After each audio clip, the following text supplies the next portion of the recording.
And that's going to be a push in the back on Barnett to get the loose ball. Maybe a little quick for Addicts, but they like to play quick basketball, but maybe a little quick on that three-point shot. But he is very involved, Tasmore, in their offense. Malik is. Addicts 82 points per game, second only to South Decatur in the state of Indiana. And Kendall Wildey's team that's averaging 8 and 9 tonight. And just like that, Comer sticks a three, and we're tied at 8 apiece. I'd say the timeout worked for Coach Delaney. He's got his team settled down more, coming back straight man-to-man defense again. We referenced 2 state championships, 2014 at Tech and 2003 at Waldron for Jason Delaney. Stops at Anderson Highland, Southport, and Indianapolis, Washington along the way. For the Lafayette native. Just starting to get things going at Highland, and they close the school. Yep. And that'll be steps called. Dragging of the pivot foot, and that will lead us to our media timeout. 3:35 left to go in the opening quarter, and we are tied at 8 points apiece. Back in Maudlin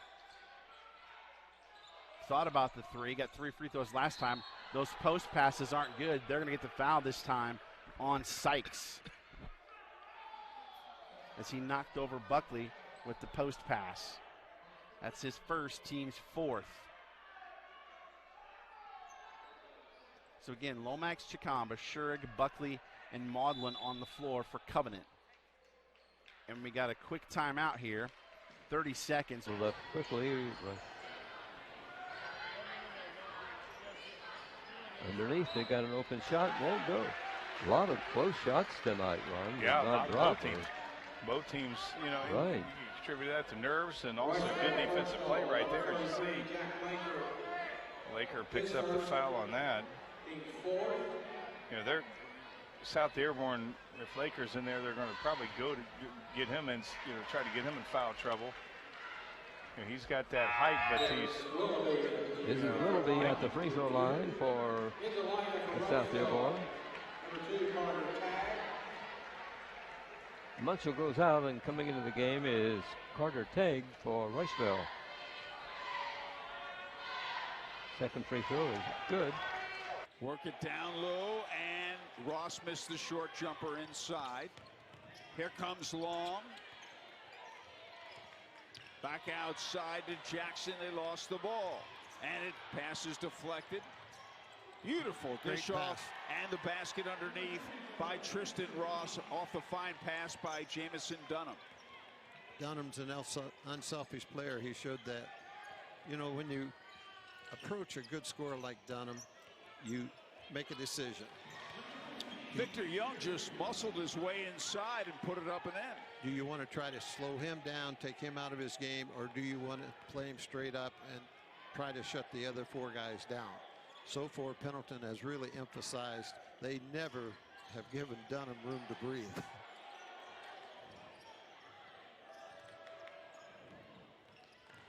.339 left, first half. Ross has the ball stolen. Excellent play by KJ Jackson, who stole it. Well, Tristan Ross should not have put that dribble down in traffic. When you're in the low post, you better not put the ball on the floor. You know the double team's going to come. Stafford missed a 3. Catch it in the low post, make your move to the basket, or basketball there. He was getting ready to block out and got caught. Vandaway pulls up, can't get it to go. It's Miller with the rebound, leaves it off to Arnold.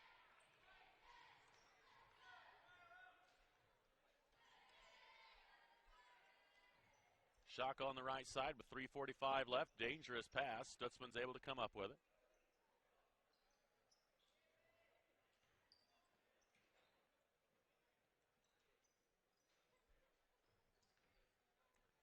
Good pass inside, but knocked away. Oh, they're going to say Miller knocked it out. Yeah, I'm not necessarily in agreeing with that, but we got a full timeout taken by Coach McClure with 3.5 minutes left here in the Adams. Either Leo or Lures.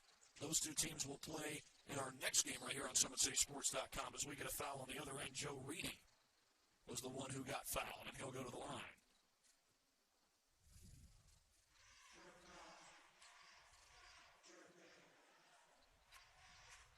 Jarrett Bailey called for the foul, and Reedy is at the line to shoot 2, but he can't connect on the first one.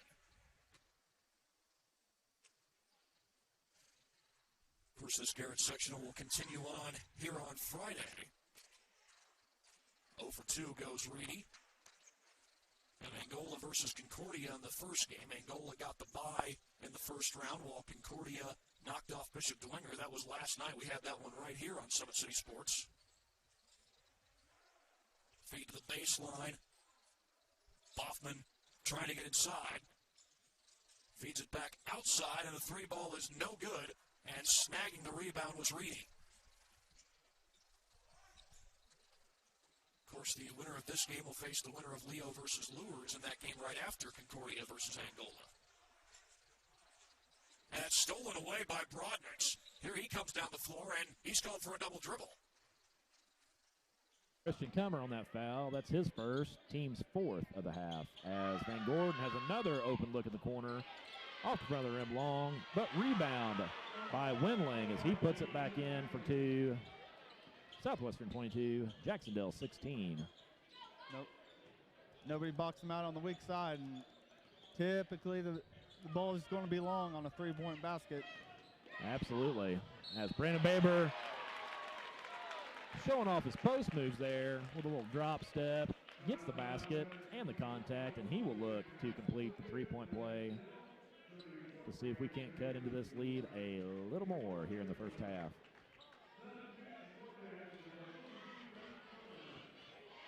Yeah, one of those things about the zone defense is you definitely have to find a man to box out because you are not guarding just one man. So you tend to give up quite a few offensive rebounds, and that's one focus that they're going to have to make sure they concentrate on in here on the defensive end, as we got an offensive foul.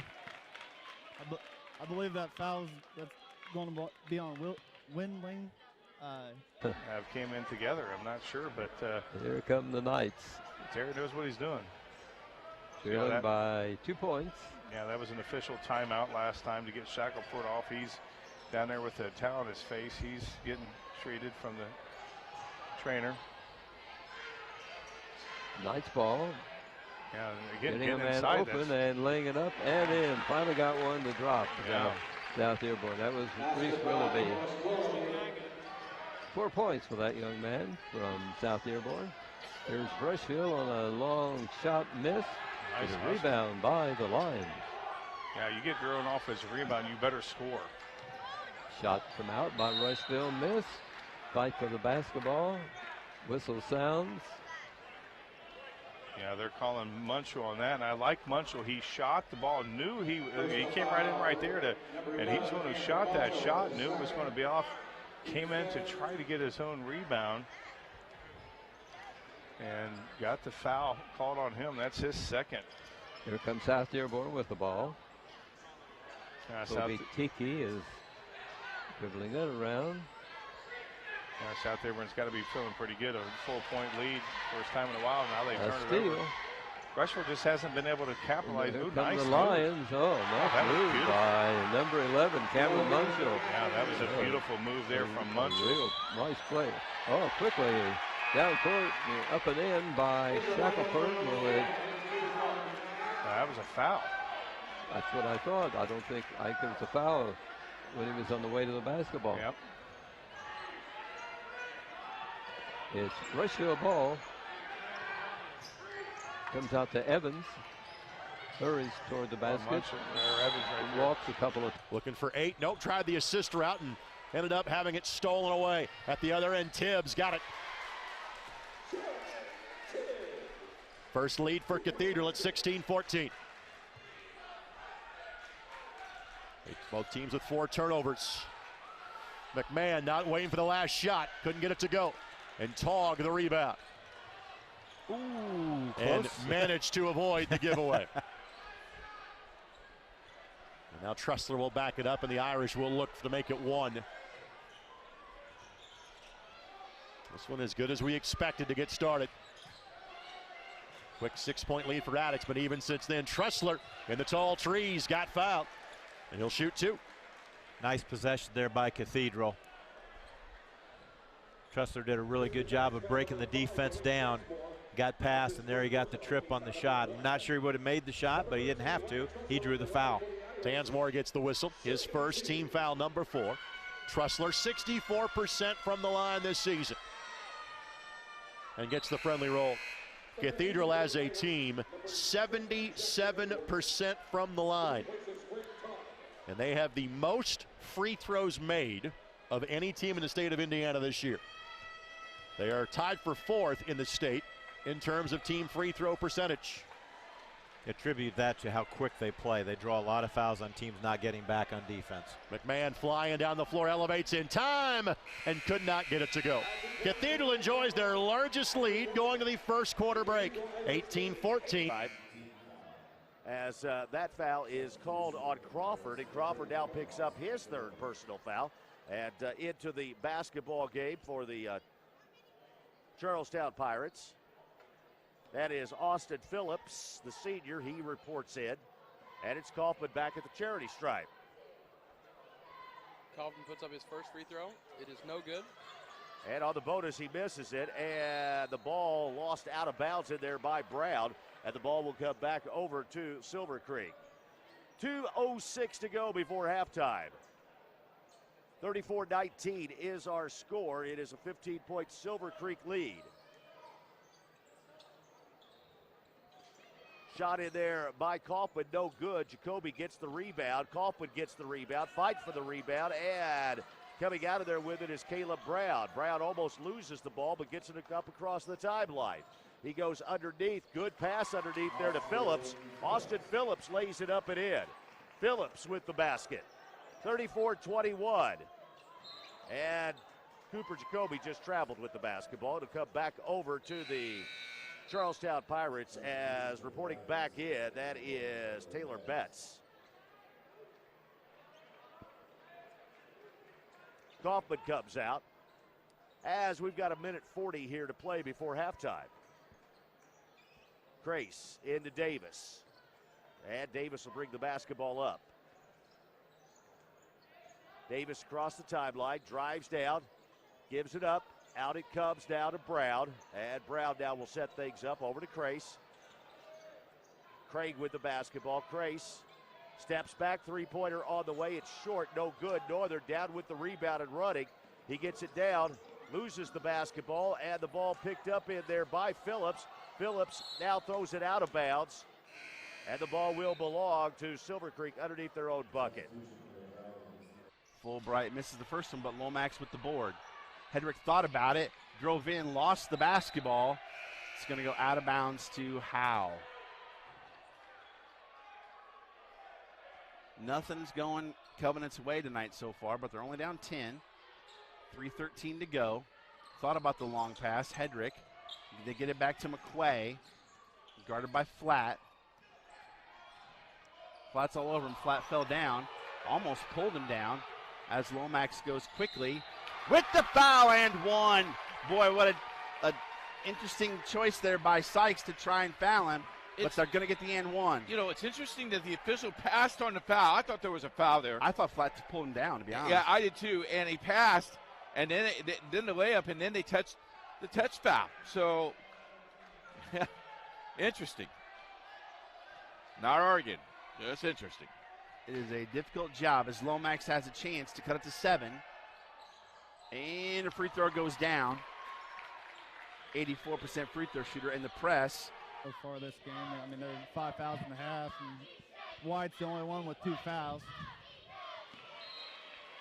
As Muldoon knocks down the first free throw. He's shooting 58% from the charity stripe on the year. As we have an array of subs as Olmensik and Neal return back to the lineup to give Christian Comer and Luke Comer a little breather before half.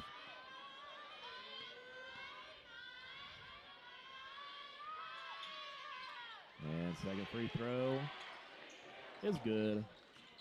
Jacksonville leads 26-24 with 30 seconds remaining in the first half. Looks like they might try to at least have one last shot here to either go in with a 2-point lead or more. As they work the ball left wing with Will Neal. Wide Day comes off of a cut. To Olmensik. he forces a shot, tried to draw contact, did not get the whistle, but fumble Ruski, out of bounds. Eagles basketball. Yeah, Justin got lucky there. I don't know why he was taking the shot there yet. I mean, he got 10 seconds on the clock. I mean, you don't really want to start going into your offense till about that time. I agree, but good thing is we kept the basketball, and we will get one more shot as he will shoot that shot off the back of the iron. Give him some life. Hedrick likes that corner. Does he like it again? No. It's up, and Flat knocked it, and then Hedrick ran into him, and they're going to call the foul. Hedrick was trying to avoid him, and that's Hedrick's second foul, and the team's sixth.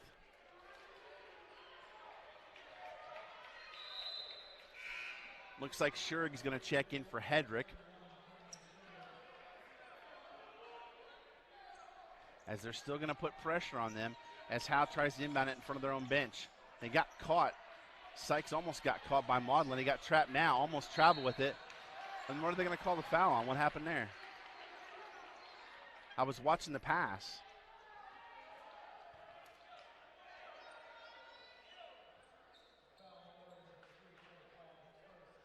It's the bonus now for Howe as Sykes goes to the line. He's a 60% free throw shooter. Checking in is Clark. He'll for McQuay. Garrett's going to check in now. Looks like he's going to check in for Sykes once the free throws take place. Again, Sykes is 60% free throw shooter. It's the bonus. First foul on Trey Flat. First one is no good. So a break there. Just over a minute to go here in the first half. 26-22 Howe over Covenant Christian. Fulbright thought about it from the corner. This time he will shoot it. No good. Rebounds up, and they're going to get the foul on Lomax. And now they can't decide if they want to call everything or let him play.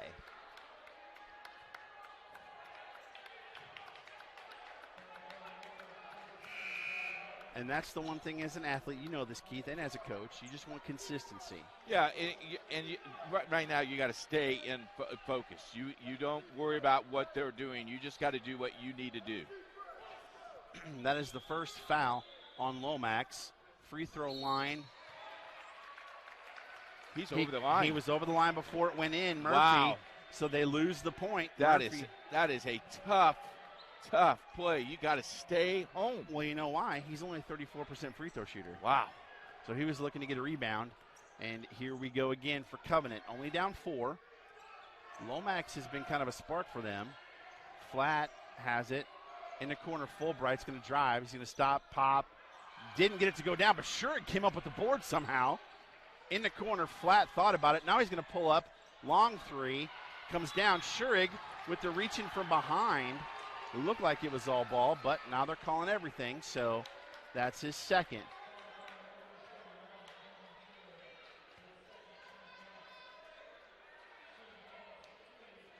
So now that will send Micah Wilson to the free throw line. He's a 71% free throw shooter. And interesting that Howe doesn't have anybody under the basket, Keith. First one is good. 27-22 Howe as Buckley checks in for Schurig. Schurig has been frustrated all night long.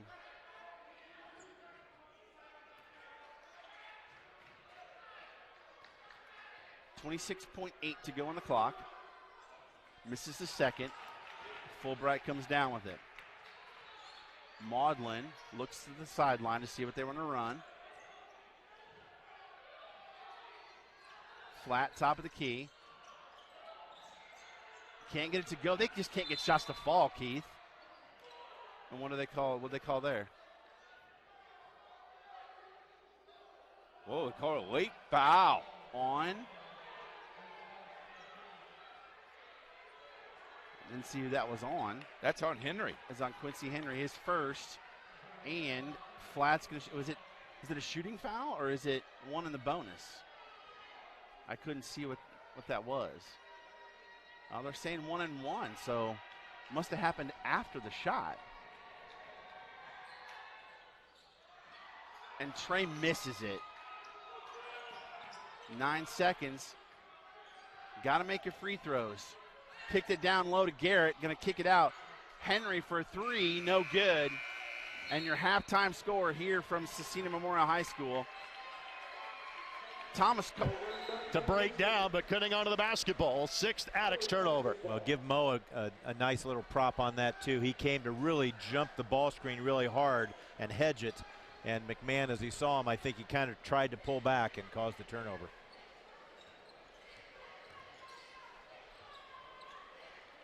Got out of the double team. Johnson for 3. Large lead of the game belongs to the Irish. And Johnson's got 8, already more than he averages on a per-game basis. McMahon tries to slice the lead in half and couldn't get it to go.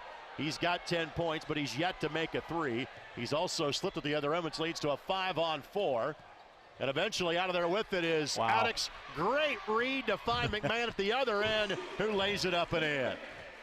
Tremendous pass by Donovan Barnett. Our camera, I'm not sure, could keep up with how fast McMahon got down the floor for that transition. He leaked out very quickly once he saw that shot go up. Or he never made it past Cross. I wasn't going to say that. Tog with the triple. He's a 40% three-point shooter. Lead grows to 8 for the Irish. Barnett the stop and pop. Ware gets the putback and scores. Tough bucket. No block out on the weak side when the shot went up. And this is the pace that, frankly, we expected these two to play at. But I can tell you, Coach Delaney would like them to get the ball out of that net and go a little bit faster, because in the half court, like I've mentioned earlier, Attucks is playing pretty good half court defense so far. The transition baskets is what has got this lead built up for them.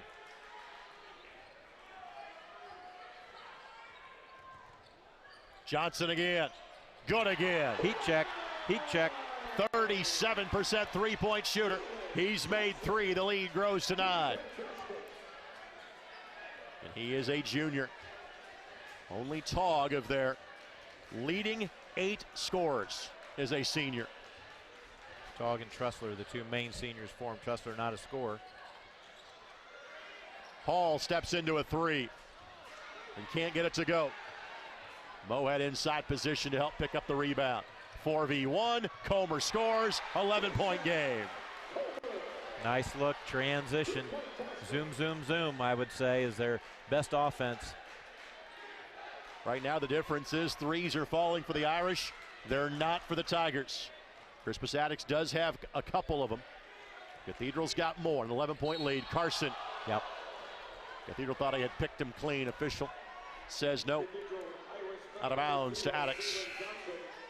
Second foul on Jalen Johnson as well. That's an important one. Tansmore and Rogers return for Attucks.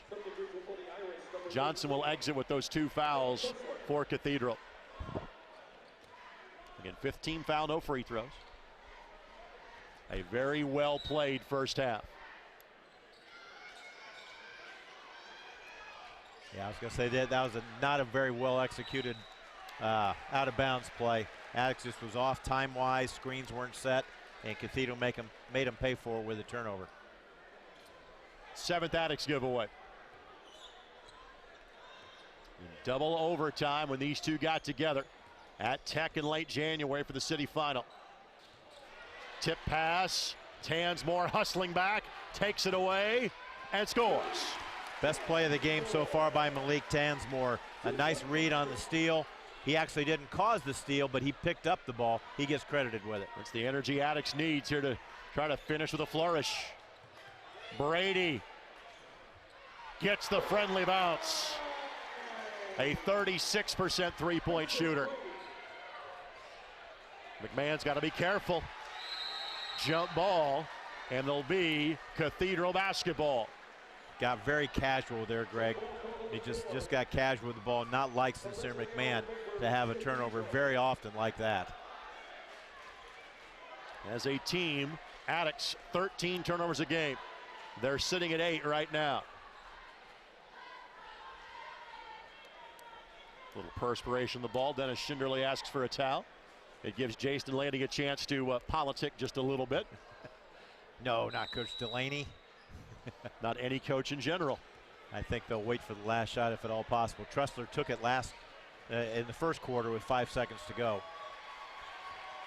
Oh, nice move. Got blocked. Jump ball is the call, and the arrow goes the other direction. That was a good possession. Just got it blocked and caused the jump ball, and access 4 seconds here to see if they can get a good shot. McMahon had a great look at the end of the first quarter after Tressler had got fouled and scored. It was about a 30-foot pull-up, and it was a pretty good look. Togg exits with 2 fouls for Cathedral. They're going to double team McMahon here. Not going to let him have it this time. At 3, at 2, got to go up. Rogers got rid of it. Tansmore not in time. Did not. Official, clearly a charge. Well, the lead is now 10.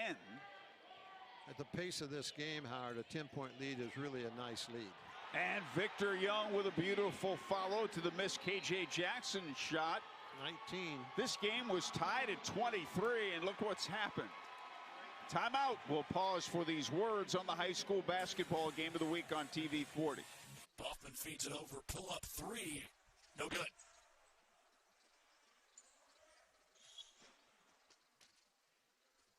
And we have a foul called against the Railroaders, I believe. Trevor Armstrong will check into the game.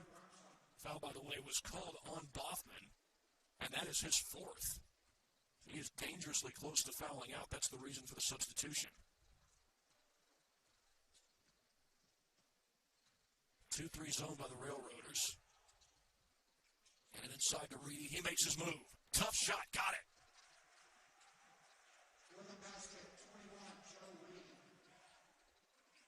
Well, when this half started off, it looked like Garrett might work their way back into this thing. They went on an 8-2 run, but now Woodland has scored the last 4 points. At 3, no good, and Reedy grabs the board. Reedy looking to push. Slows it down, feeds it back outside to Hahn.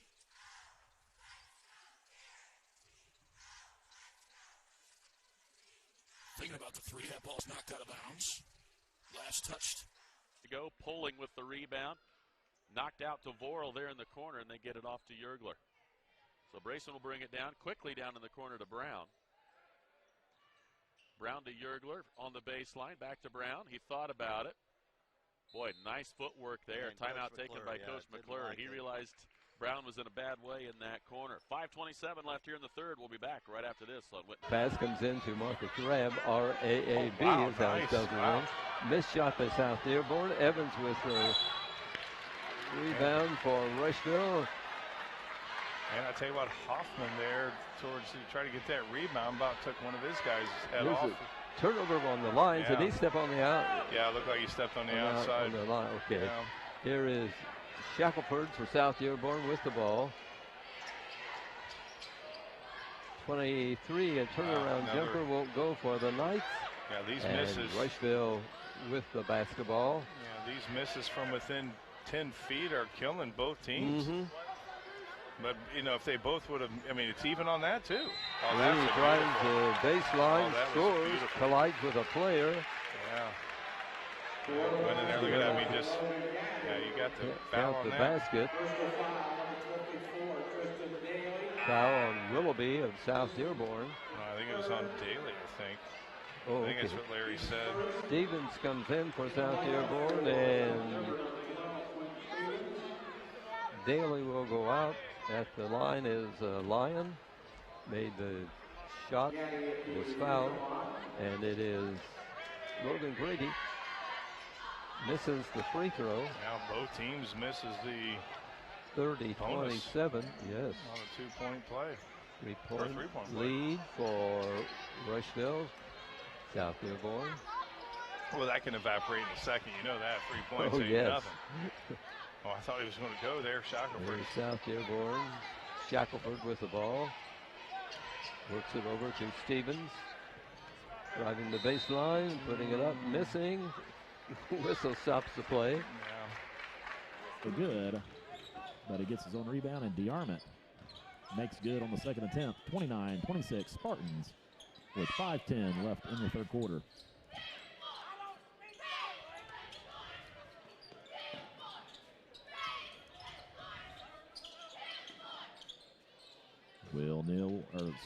Wyatt Day with a long three. No good. Rebound, Southwestern.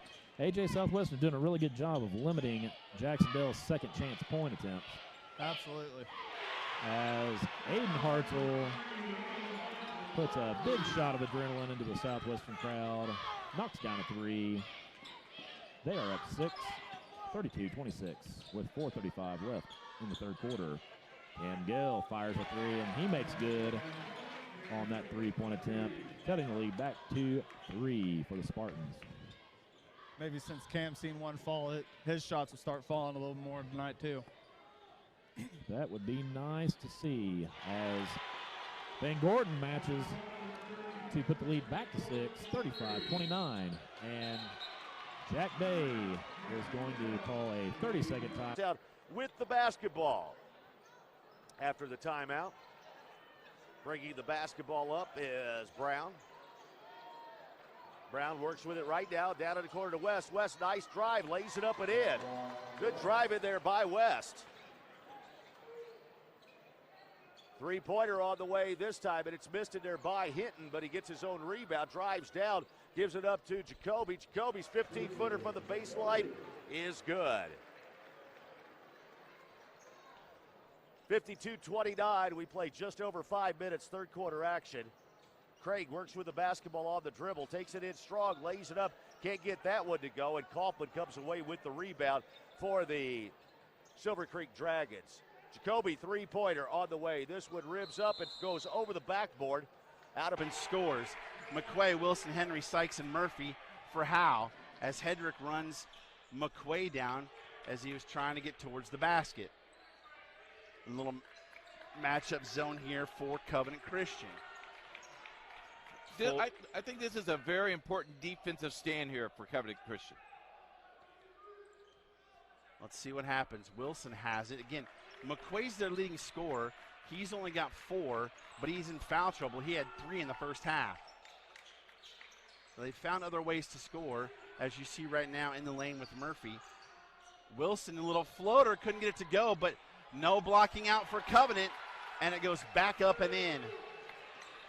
Murphy with a bandage on his nose. Must have got an elbow or something in the first half, 29-24. How?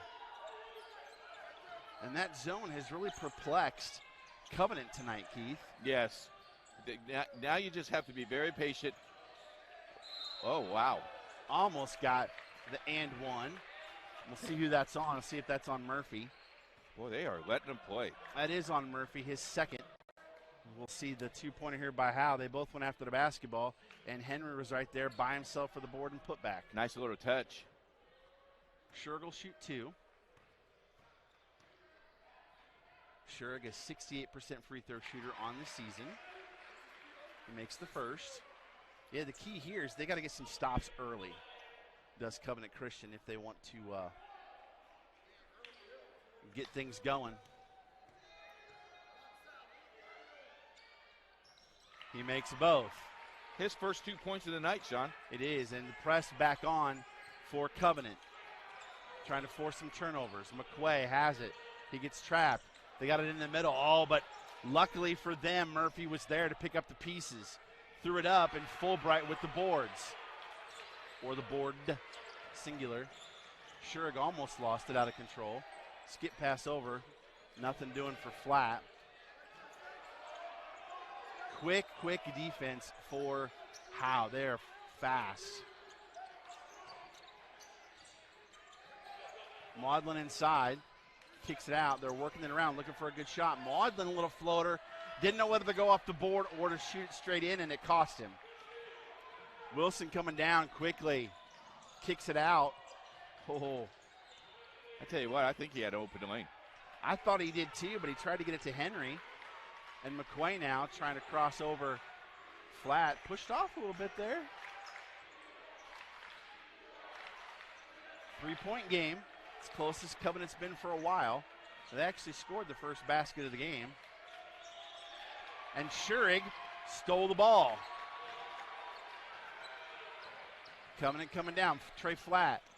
Can't force it. And he does. And he's going to be rewarded with 2 shots. I think it got bailed out there. I think he did too.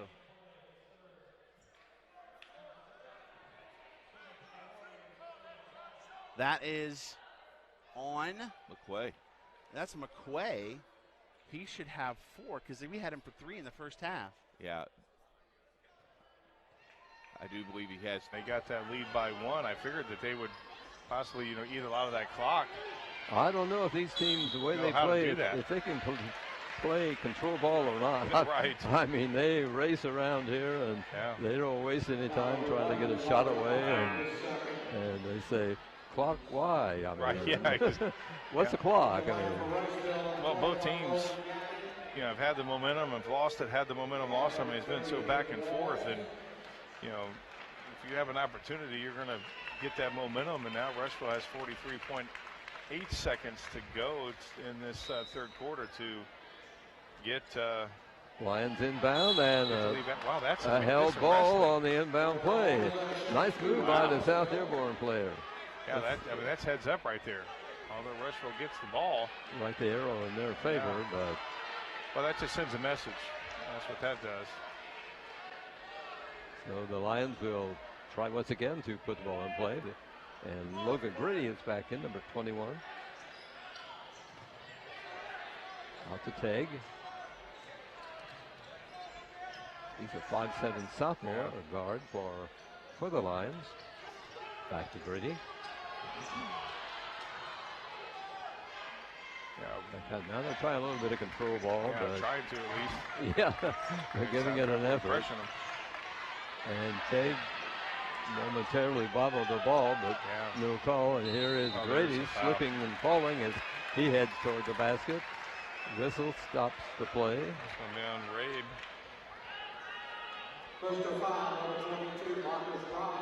Wow. I mean, definitely that's the definition of over-guarding. Yes. Teg will come out for the Lions, and he's being replaced by Eric Brown. Meanwhile, Lions ball.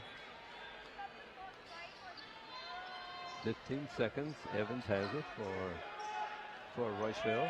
Comes out to Brady. Yeah, last time Rushville had that crazy three-point shot. 4 seconds on the clock. Here's Evans, fires long. Wow. And will miss. Buzzer sounds. We played 3 here tonight at Connersville in this sectional. That's 33. He's gotten to the rim tonight. He leads all scorers with 14. First 4 points of the half belong to Addix. And Johnson, the somewhat surprise offensive star for Cathedral. 3 threes, 11 points. It's not quite clicking in the half court so far here at the start of the third quarter. Scored a lot of their points, obviously, in the first half in quick transition baskets.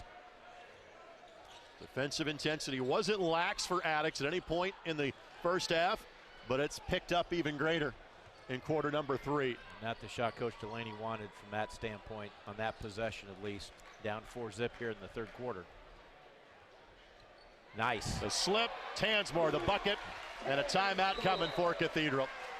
Tansmore with 4.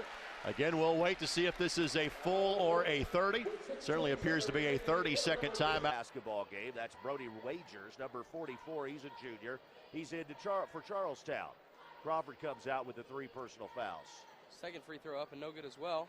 Fight for the basketball, and Jacoby comes up, scores, and he'll go to the charity stripe. Cooper Jacoby puts it back up and in. Laborers Local 41, together with Indiana Laborers Training. Vantil.com. Jeff Strack, a big fan of our prep coverage. Just over 4 to go in the first half. Noel passing around the perimeter tonight. Another 3 from Karan Davis in front of the Noel bench. This time misses it. All offensive board put back up by Cleveland Neal. Didn't get it to go, but he was fouled, and he would go to the line for 2 Eagles free throws with the clock at 4 exact to go in the first half. Yep. Now part of this second period. Yep, halfway through the second quarter. Dan's going for some Gatorade. That popcorn got him. Usually does. Do appreciate the support here from Bowman Academy. Look, they saw you eat it so fast, and they probably went second a bag. I didn't eat it all, but I'll tell you what, I got one of those kernels in my throat. Wasn't a good feeling. That's why I shouldn't eat on air. First free throw missed, and we'll have one more for Cleveland Neal. Still a 23-22 game in favor of Bishop Knoll. This second one drops, tie game, 23-all. Cleveland Neal has 6 points. Don't forget, you can watch this game on Amazon, Apple, and Roku Smart TVs. Look up WDOB Network. Also, Facebook.com/WDOB1230.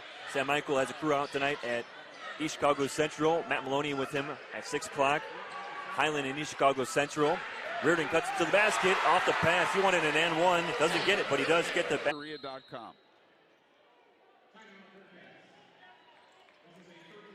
Timeout. We'll pause for these words on the high school basketball game of the week on TV 40.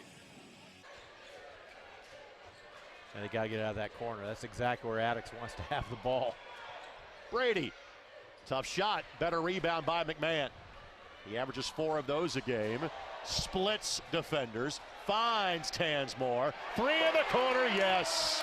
Here come the Tigers. 1-point contest.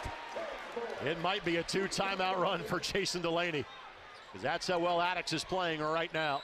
Blocking foul on Barnett. That is his 3rd. So he is the first player in tonight's game to pick up his 3rd foul. Another bucket and may happen. He's going to make a change here right away. Grant Togg comes into the contest and he'll throw the ball in bounds. Addix plays man-to-man underneath the basket. And in for Addix comes in Tyron Rogers, who had a really strong first half. I thought he carried the basketball there. Schurig almost stole it. They trap. And it is stolen by Maudlin. Almost a reach in as Buckley comes up with it. Hedrick strong. Oh, good call. Mercy. Great call, Sean. That was a flop. That's a flop. We got the replay. That's a good call. That's a great call. I hope we have it. There was not, I don't think there was, we're going to disagree on that one. I didn't think there was enough contact on that one, personally. Trap again. Edmondson's got it. He almost picked up his foot. He kind of slid, tried to get it around. Somehow he got it to Henry, and then Maudlin picked his pocket. It is getting chippy in here, as that's a foul on Henry. His 2nd. And that is either the 5th or 6th on Howe this half. Lomax checking in for Hedrick. Here's my thing. If you're going to let them play in the first half, you got to let them play in the second half. I agree, Sean, but you can't knock the guy down. And I thought he knocked him down. I thought it was a good call. Enough said. I love working with you because we always argue.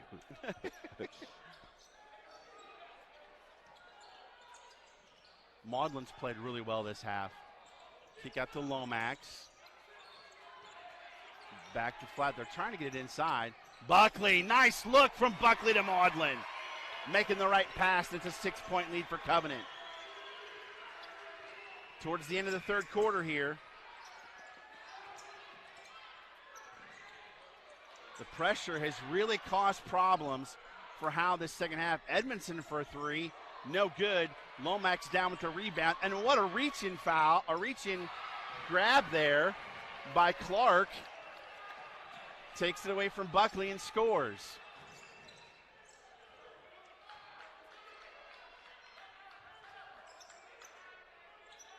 Under a minute to go. Bad pass, but luckily it went off of Murphy. And Garrett checks back in for. Here's the steal. Little physical. And got right back. You know, if they're not going to call it, just play. Buckley, no call there. This is insanity here. And he walked. Sorry, I'm struggling, Keith. It's not going well for the officials tonight. 40-38, flat for 3, no good. Garrett with the board.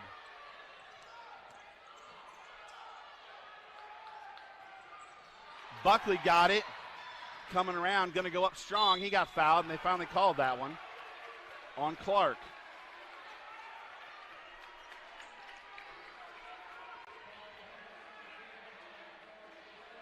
I don't know how he got that up on the rim, but he followed a shot, knocked it down. Buckley to shoot 2. 16 foul on Howes. Buckley makes the first. And here we have our guy, Terrence Hill, a 5'3" freshman coming into the game. How about this kid? This kid comes off the bus. Say, did you bring your uniform? Yep. What number? 5. All right, you're playing tonight. He's all the way back in the corner now. 8.8 to go.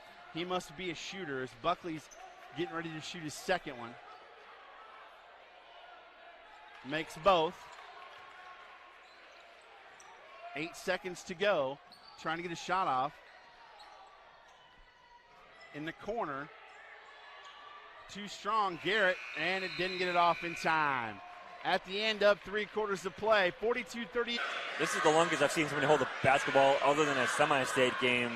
Should I start eating popcorn now? Or is it that much time? Maybe throwing popcorn. No, I like it. I like it. I just read an article on one of the lowest scoring games in Indiana history. It was like 17-16. Didn't the school in they slowed down someone up in one of the northern semi-states this way. We're under 30 seconds to go now. He's had the ball in his hands for a minute and 15. Chris Hawkins. Yeah, watch this play here. Togg slides over. He gets off Jalen Carson, who the pass was going to be intended for. So he picked his poison. I'm going to take the charge. If it's not a charge, it's probably 2 points for Addicts. Cathedral took the lead at 16-14. Addicts led briefly early in the second quarter before Cathedral stretched to double digits before halftime. Brady traveled. Yep, good call. Yeah. Davis was trying to get out of his way. He was trying to clear the open driving lane, and he just didn't get out of there fast enough for Brady's travel. Cathedral has won their last 4 games heading into tonight's contest, looking for their first sectional title in 7 years. That group led by Colin Hartman made it all the way to the state championship game. McMahon spin, would not go. Brady on the foul. But he'll have 2 free throws. And Brady picks up his first foul. First foul of the half against the Irish. Again, that crossover move. He and Comer have 2 of the best crossover moves in central Indiana, if not around the state. And he's just so hard to keep up with. Ryan Trussler's been guarding him when he's been in the contest. And now, per se, since there's got some fresh meat trying to guard him, got to the rim here and has 2 free throws. Tonight's game brought to us by Ivy Tech Community College. Check out ivytech.edu to learn more about the most affordable way to earn your college degree and start in a high-paying career. Whether it means a 1-year certificate or doing your first years at Ivy Tech and transferring to a 4-year institution, this is the place for you. Check out ivytech.edu. Jason Hall will check out. Quashawn Ware will check back in. Ware had 7 points in the first half. And McMahon is an 85% free throw shooter, and he's got 20. And he had 41 last time we saw him against Ben Davis. Comer forced the issue, couldn't get it to go. Off to the races goes Addicts. 3v1. Chin kicks out for the lead. Would not go. And Togg now will look ahead for Comer. Comer races back and scores. Boy, what a quick change that was. That was a beautiful. By 6 points, has the basketball.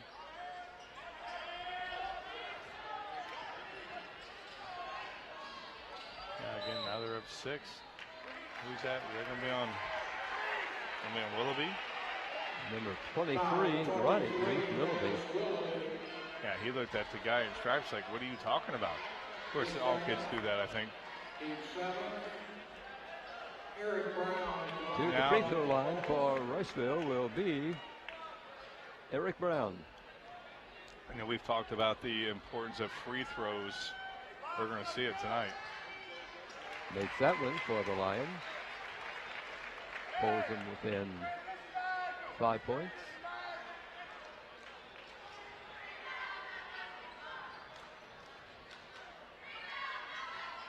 Second one will miss. Evans with the rebound, and guess what? He scores on a left-handed layup. 19 points for that sophomore. There's Shackelford driving the lane. Ball knocked away from him. Turnover by South Dearborn. Royceville ball. It is Brady with it. Yeah, Rushville has to. And Evans with it. Hits a 3. Wow. That makes the score 42-42. And the Rushville fans, 22 points for that game. Wow. And a timeout going to be taken by Rushville, a full timeout. They want to talk it over. We've talked about this. Summer setting TJ up for that contested layup. Southwestern looking a little out of sorts here as they turn it over. Wide Dave with the layup, and that is going to make Southwestern call a timeout as Jacksonville is on a surge here, 57-47 with 2:57 left in the game. Jacksonville's got it.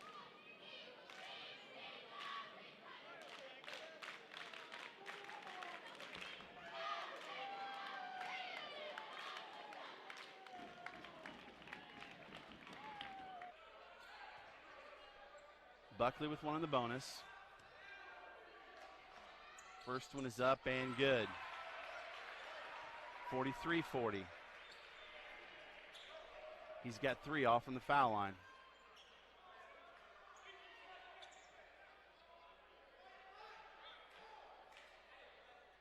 Everybody's finally got their position. Second one is good.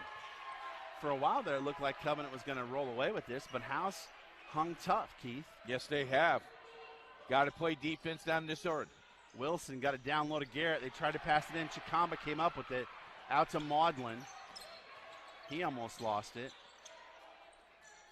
Maudlin thought about the 3. Oh, Gus almost got a little razzly-dazzly there. You know, this is what you want to do. Take some time off the clock. Make them foul you because you're in the bonus. Get a good shot. A good shot. A good look at the rim. Wherever that's at. Don't take it just to take it.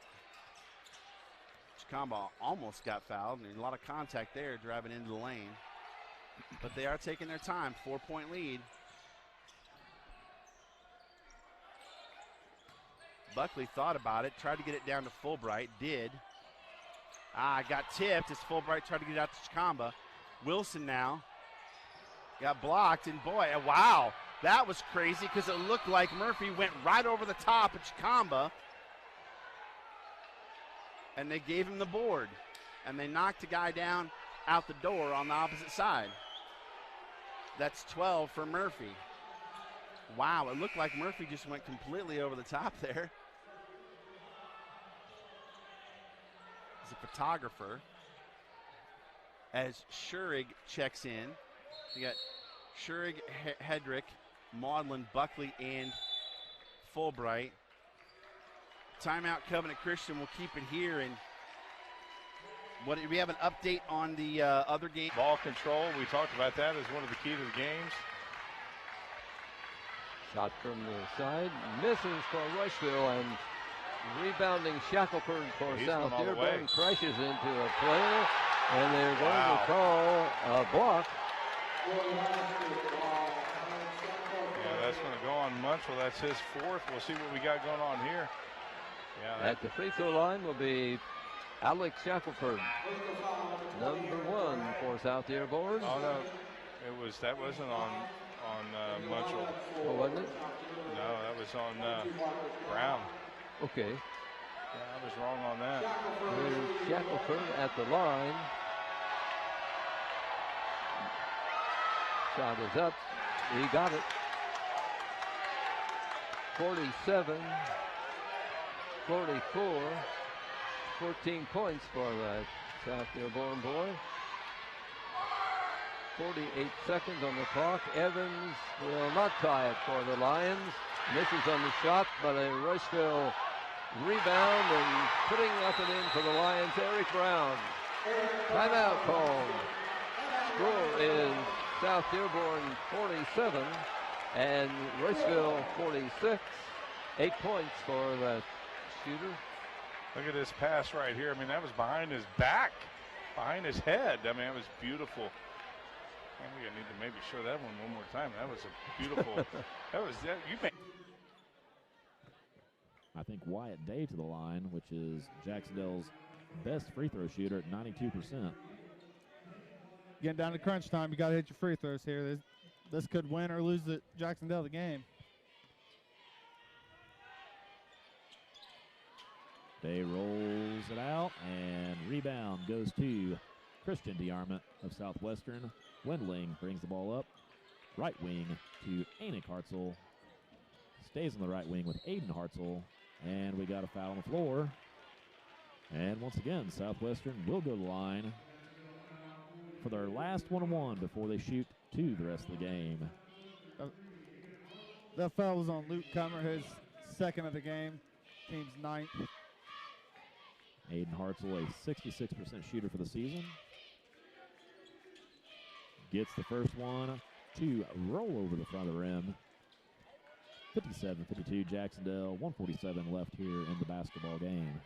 Got the shooter's roll there. And makes it good on both. And let's see, Shackelford, he breaks the press in a hurry. I mean, it doesn't bother him. Foul called on Evans at Royceville, sending a free throw shooter to the line.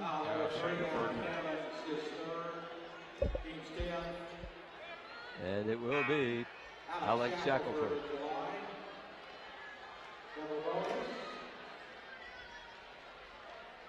.6 seconds to go. Scoreboard reads 47, South Dearborn, 46 Rushville. What a game. That's the 10th foul, so an automatic 2 free throws. Yeah. You know, South Dearborn, they only have 7, so Rushville would be the 1 and 1. Rushville roars as the free throw hits the front rim and drops off. Well, the best that South Dearborn could be now is up 2 on Rushville. There goes Shackelford. It's up and it is drops off. Wow. Free throws missed. Evans with the rebound for That's Westville. unbelievable. I mean, Shackelford's their senior. Lions He's their down leader. by a point. Working the ball. Here's Evans. It is off the rim. It's not a good shot. Fight for the rebound. Bodies on the floor. A foul called. I mean, that just wasn't a good shot there from Evans. Plenty of time on the clock. You got to be able to set your offense there. I mean, you can wait to the last second shot. You're only down 1. Now they could be down 3 where you'll need a 3. You know, you got to set the Foul play. was on Grady of Braceville. To the free throw line goes South Dearborn again. Up by a point, and it is 2 points now as the free throw is good.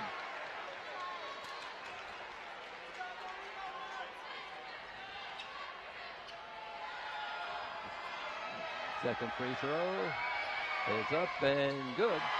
Couple of free throws put in, crucial free throws, pressure free throws by Mr. Marshall. 18 points.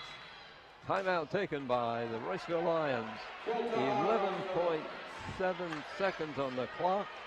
A 3-point lead for South Dearborn. Yeah, that, you know, getting that shot by Evans, I mean, he's been pretty much the star of the game for Rushville. Just not a good shot. There was plenty of opportunity for him to set the offense. They were only down 1, had that 3 that was contested, missed it. South Dearborn was able to turn it into points. And now they're up 3, so Rushville definitely needs a 3 right now. Too much pressure here with 11.7 seconds to go.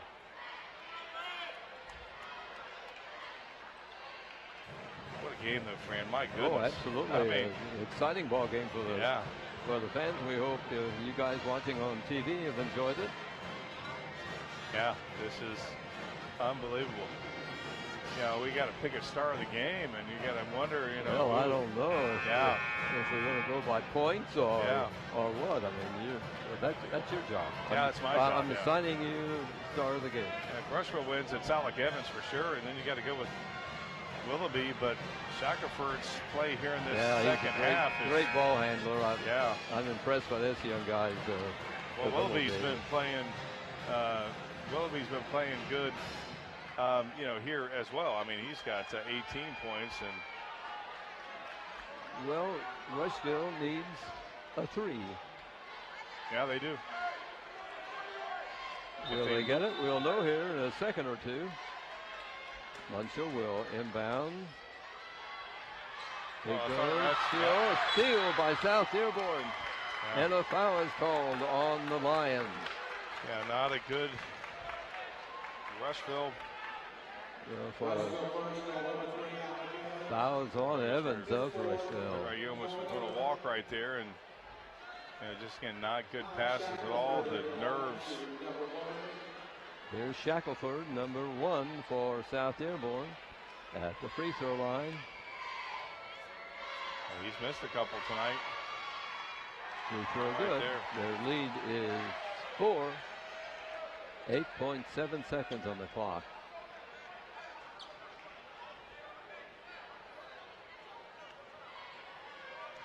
Hoffman has, I think, 18. Shot is up. He got it. Shackelford. Here comes Rushville into the lane. Up and scoring is Grady with 4.4 seconds on the clock. We've seen crazy things happen. Absolutely. I mean, in this ball game alone. Yeah, this one has all the makings of real crazy. Yeah, I mean, this game is going to be over when there's triple zeros. Yeah, if South Dearborn wins, I almost think we have to go with Shackelford because his play was the difference here. Control. Yes. You have to play under control as Edmondson checks in for Sykes. And Harper in for McQuay. That's a big possession right there because you get 2 points here if you're Covenant with 1:22 to go, and that's a 2-possession game. They're going to call a grab, I believe, on Harper. A year ago, 2 years ago, they put this rule in. It would have been a 2-shot foul and the ball. They took that out of the game. Now it's just a 1-and-1 or a double bonus wherever you are. I wish they would put that back in the game because it's unnecessary holding. You've got to play straight-up defense, in my opinion. It's a 1-point game at Lawrence Central. Woo, doggy. Couple of great games on Indian SRN. Would expect nothing less. Flat, the first one is good. And Wilson better watch it because he knocked Flat way off the free throw line. That is 8 for Flat. Got a chance to make it a 2-possession game here with 1:22 to go. Winner of this game plays the winner of our second game, which is Heritage Irvington Prep, and he misses the second. Sykes, guarded by Lomax, has the basketball. Comes in, goes up. Quickly, comes down with it, and Flat has the board. Gets it to Buckley. Back to Flat, and they get it across the 10-second line. A minute to go, and they foul Schurig. That's going to be on Garrett, I believe. Double bonus. And it's his second, and it's 2 free throws the rest of the way for Covenant Christian. Schurig, 68.2% from the free throw line on the season. Needs at least 1. They would prefer 2, but needs at least 1 to make it a 2-possession game. Wow. And he misses the first. Exactly 1 minute to go. 48-45. Missed both. That is not what you needed. 30-second timeout. So let's see. What are you drawing up, Keith? You missed both free throws. And Cathedral was the city rivalry. This has now replaced it. When these two teams so frequently meet for the city championship, Cathedral beat Addicts for the crown last year. Addicts got him back this year. Comer with 14. We're tied at 60. The common denominator in those years, Jason Delaney. Right. Made the move to Cathedral 4 years ago after Andy Fagan left to take a job at IUPUI with then head coach Jason Gardner. These days, Andy and his family live in South Carolina. Miss seeing Andy at high school or college games around the area. Tansmore for the lead. Big shots. His second made 3. What's getting this shot open is the high ball screen. Cathedral's not doing a really good job of communicating how they're guarding that. McMahon hit the 3 the play before that time. A little miscommunication and got the open 3. And that's going to be a foul. They're going to call a moving screen on the dribble handoff on Brady trying to set up that pass. And just like that, Wilson inbounds it to Sykes. Under a minute. Here we go. 48-45. Maudlin back in. So you got Flat, Lomax, Buckley, Shurigan, Maudlin in for Covenant. They're trying to get McQuay open, but Maudlin's doing a great job guarding him. 30 seconds, ball's on the floor.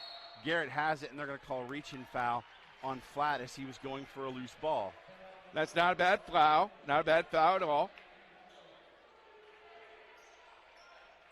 They get it inbounds. Lomax almost stole it, and Flat makes the steal. Huge play from Lomax, and he hurts himself. Maudlin has it. They're trying to foul him. They get it over to Lomax. Somehow he goes back up and under and scores. Huge for them as he's going to go to the bench now after he turned his ankle on it. Well, I tell you what, he wants to get over to the bench. He wants to take a seat and take a look at the ankle. Yeah. 5-point lead with 17.5 to go. Two huge. Cover the things that matter most. Bundle your home and auto policies for possible savings and add life insurance for convenient future-focused protection so you can keep dreaming towards what's next. Contact the Brett Sutton Agency to find out more at 317-257-3453. I'll never forget doing the semi-state game at Seymour. Addicts played Bosse, which was a phenomenal game. Makai Larry, leading player for Evansville Bosse, of course. Nike Sabande, both Miami, Ohio guys. For Addicts back then. 17.5 to go. Howe will have the basketball. They got to go the full distance. And they have 2 possessions to get it done.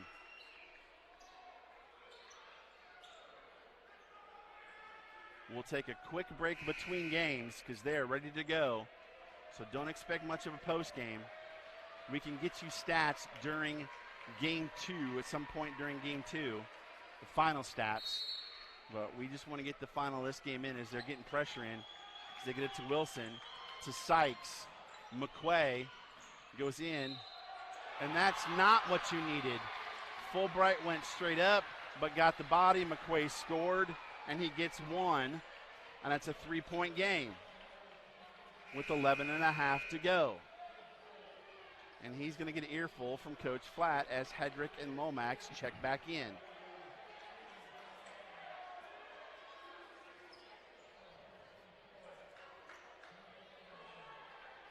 Well, well, well. McQuay with a chance. He makes it. It's a 2-point game. And now Clark checks in for McQuay. 11.5 to go. 2-point game for Covenant. It's not nearly over yet. They got to get it inbounds. They get it into Flat. To Hedrick. And 1 with 7.3 to go. Now, I kind of like that play because before Hedrick would kick that back out, that time went strong to the basket. He knew he was going to get contact. And now here we go, the offensive player. Look at it here. Great decision by Flat coming down in quickly, and there it goes. And that was huge because now it goes back to a 2-possession game with 7.3 to go. Hedrick makes it. Shurg checks in for Hedrick. Does he have, how many fouls does Hedrick have? It's interesting. 6 seconds to go. Just make him take some time, but don't foul. 3 ball up quickly, no good. And that is history. Covenant Christian wins 53-48. They advance on to take on the winner. To Iwu. Finished with 1,758 points, did Parker in his playing days at Northwestern, and potentially an Indiana All-Star.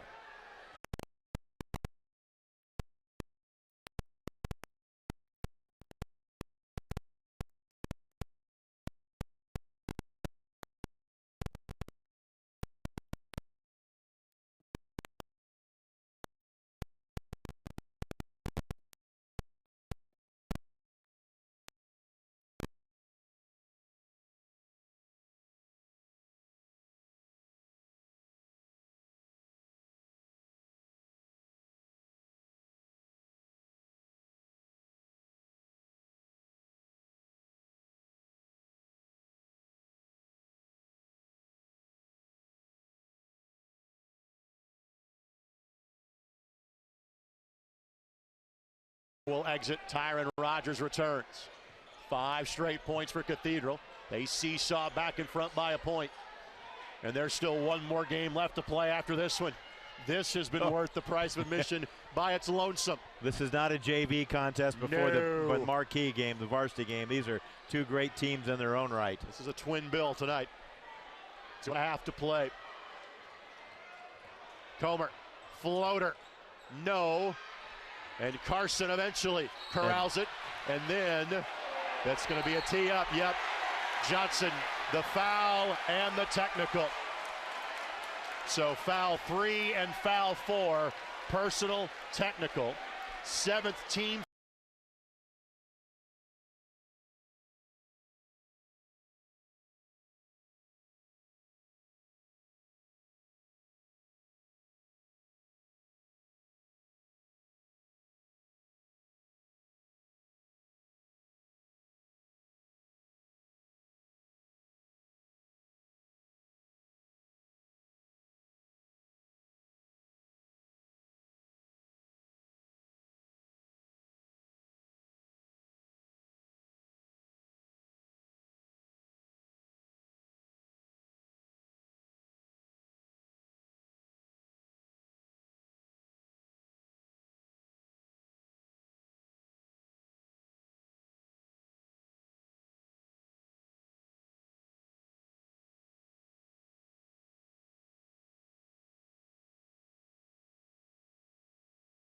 By 9. Just over 4 to go in the third quarter. Now down the lane of Cree. That would have been huge if that dropped in there. That would have been Foul very helpful. On Bowman. That'll be 2 free throws with 4:03 to go. Already the 4th foul of the second half. Halfway through the third quarter. Maybe Noel can get back in this game by stopping the clock and getting some free throw points. Well, I mean, they started off just terrible off the first possession. They gave it up, and then on a turnover, they had the slam dunk and won. Then they allowed Williams to get his rebound when there were 3 Knoll players on the foul line. 11-0 run to start the third quarter for Bowman Academy. First free throw rattles in for Troy Acree. Brought to you by Streck & Van Til. Visit streckandvantil.com. Ahmad Artis, 8 points in the first half. He's in the game. Out goes Hunter Lorincic for Bishop Knoll. One more at the line for Acree. This one doinked off the back rim after going down and came back up. That was supposed to be a pass. It was, yeah, and it was ill-advised. Davis was trying to throw it to Tressler. And McMahon basically said, don't throw it to me, hold it. Stop. McMahon wise beyond his years as the senior for Attucks. You got 2 great ball handlers in McMahon and Hall. They're going to go to work. McMahon lost the handle. Steal. Comer missed it. Tip in good by Brady. Back in front goes Cathedral. 68-67. Double-edged sword here. I'm sorry, double-edged sword here when you're trying to hold the ball and wait for it to draw a foul. The play before, they went to the basket and missed the bunny. That time, just played with it a little bit too long. Oh, there's a push off. I saw it right there. Carson foul away from the ball.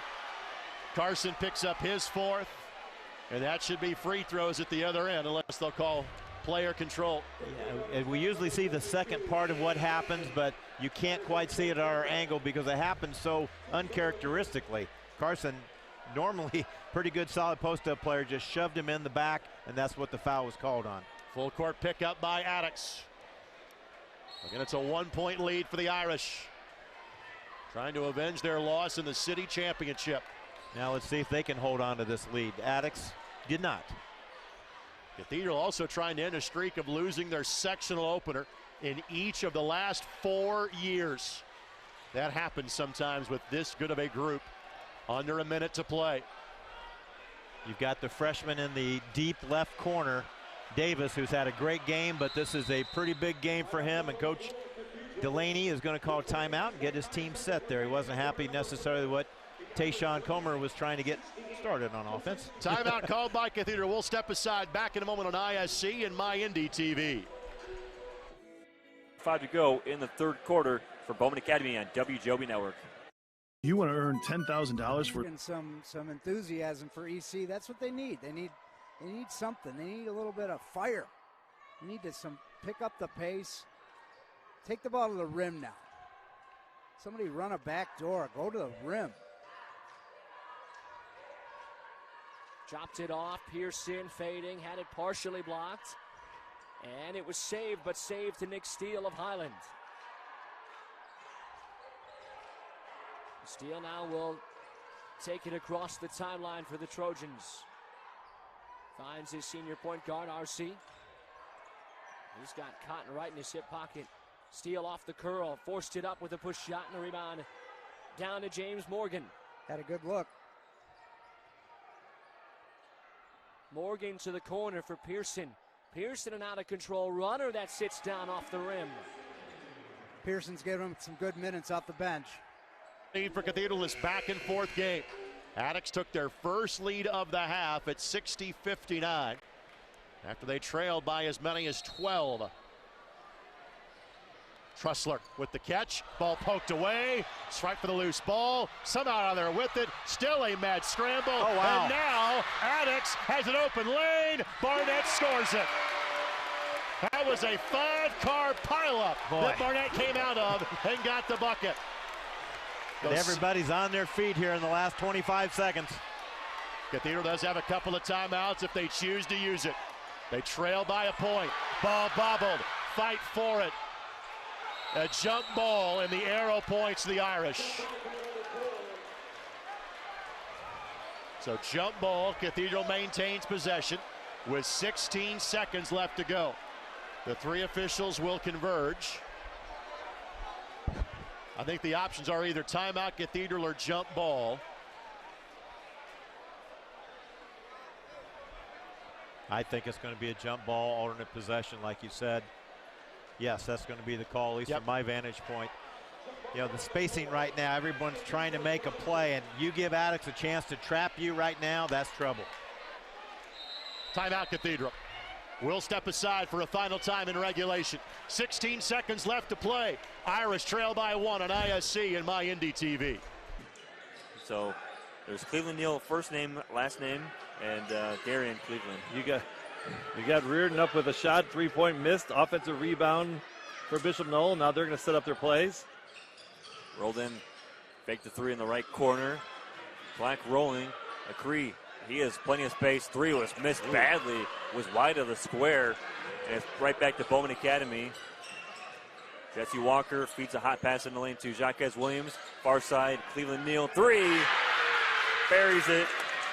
Brought to you by Laborers, Local 41. And it's getting away from Knoll, 44-31.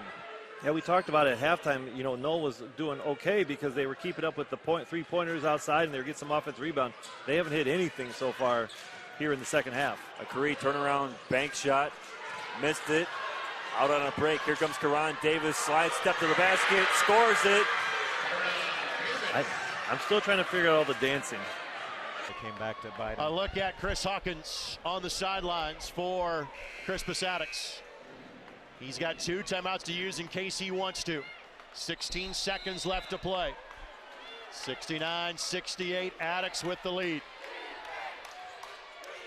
No one on their backside here by standing up. Comer had it knocked away. Attucks with the steal. Hall ahead to Barnett. Lay it up and in. Clock is running. Timeout Cathedral.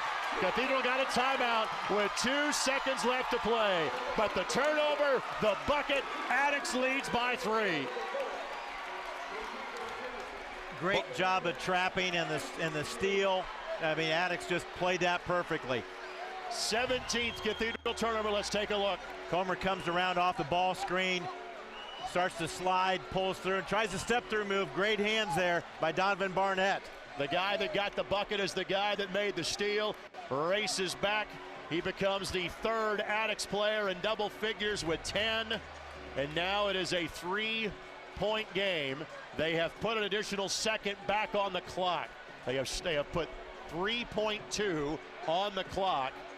Now if you're Attucks, do you think about fouling here, or you simply play it out knowing the worst you can do is have it go to overtime? Me as a coach with 3.2, I would not let them get the ball over the 10-second line without fouling, but if they're in the backcourt, let them fire a backcourt shot. It's only to tie. But if they get across it on some kind of long pass, I think you go for the strip before the shot goes up. So Davis can run the baseline. He will inbound for Cathedral. We'll give you the best view we can with fans standing up in the upper reaches of the gymnasium. Good Brady look. gets a look. Brady in time. Was online. Was just short. Attucks gets the season sweep over Cathedral in their first playoff game in 4A. They get the victory. They down the Irish 71-68. This game lived up to its expectations, if not even more. Boy, they came right down to the wire, and a couple defensive plays and stops by the Tigers.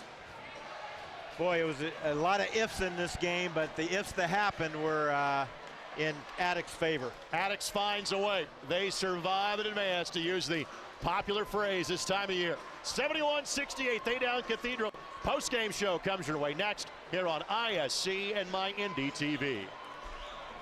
Life comes at you fast, so it's important to have some help along the way.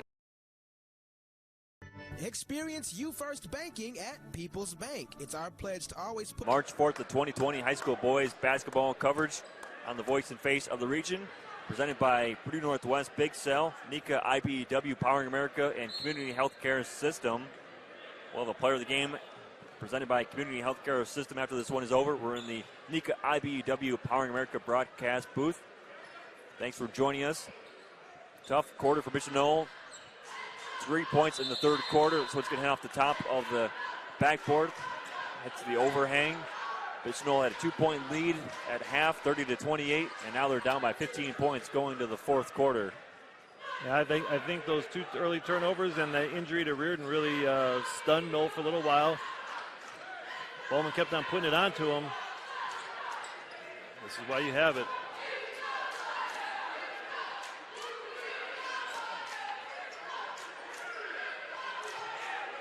Down to Terry, see what he does.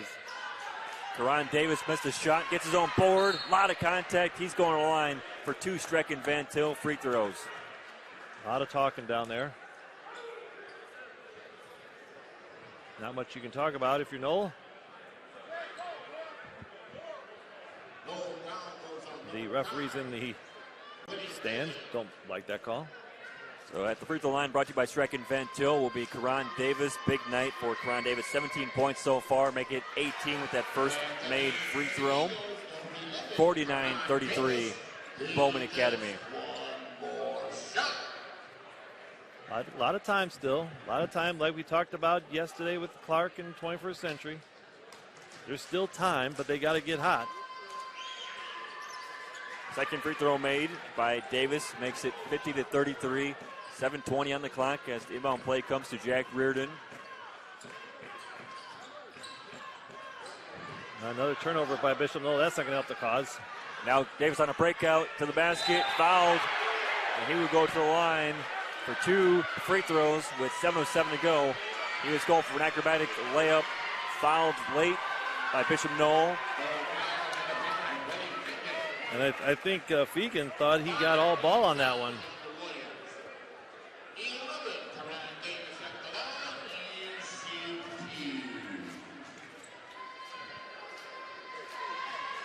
Two free throws left side of the floor. This one is in and out by Karan Davis.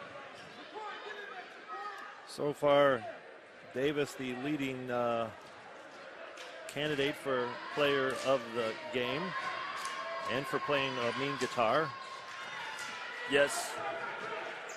They had to have seen the highlight from last night of Ashton Williamson.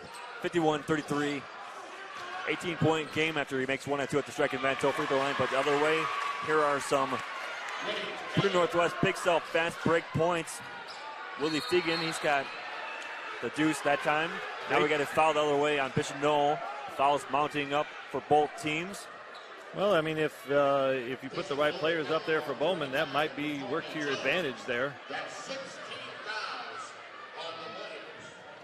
Besides Davis, everyone else a little bit sketchy at the free throw line. Williams, Williams, he overcomes your talking about him struggling. Well, I mean, he did struggle, and he has struggled, so that's his first make. He's 1 of 2 for the day. I don't hate him. I'm just calling it what it is. Hello to Debbie Wargo listening out in the radio world tonight on her way home from Zumba class. Both free throws made from Jacquez Williams. 53-35, 18-point deficit. Now Noel's got to dig deep, but Corey Jones will duck under and lay it up. But Corey Jones makes it 53-37 Bowman. A minute plus into this fourth quarter. If you're just joining us, Bowman was down by 2 at the half. Had a big third quarter. Falling down, scoring it is Jesse Walker. Lead back up to 18 for Bowman. 3 missed by Bishop Knoll. Put back missed on a volleyball attempt. And it's who other than Karan Davis clearing the board for Bowman. Now Bowman's looking to break. They want Jacquez Williams. Williams was going to cut. He wanted a dunk. He was put it up there. He wanted to finish off Knoll right there with 6:15 and under. I think Reardon saw that, fouled him, grabbed him, prevent him from the posterization. Let's see who's up at those. Is it out of bounds? We got some checking in. There's a whole bunch of confusion at the scorer's table right now. Who's in, who's out? Come on, everyone. It's not hockey, guys. No, it's okay. Just get in. Here we go. Could you imagine if they did that like hockey, just in the middle of the action, just run in off the bench?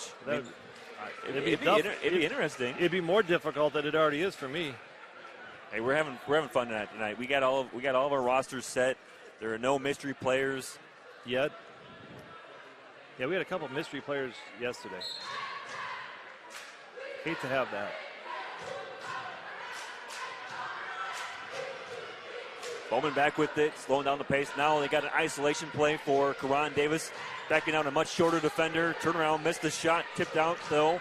Offensive board for Bowman Academy comes out to Lamont Wilkerson. They get right back in the lane and slide it to Karan Davis. Karan Davis. That's going to happen. That was going to happen. Yep.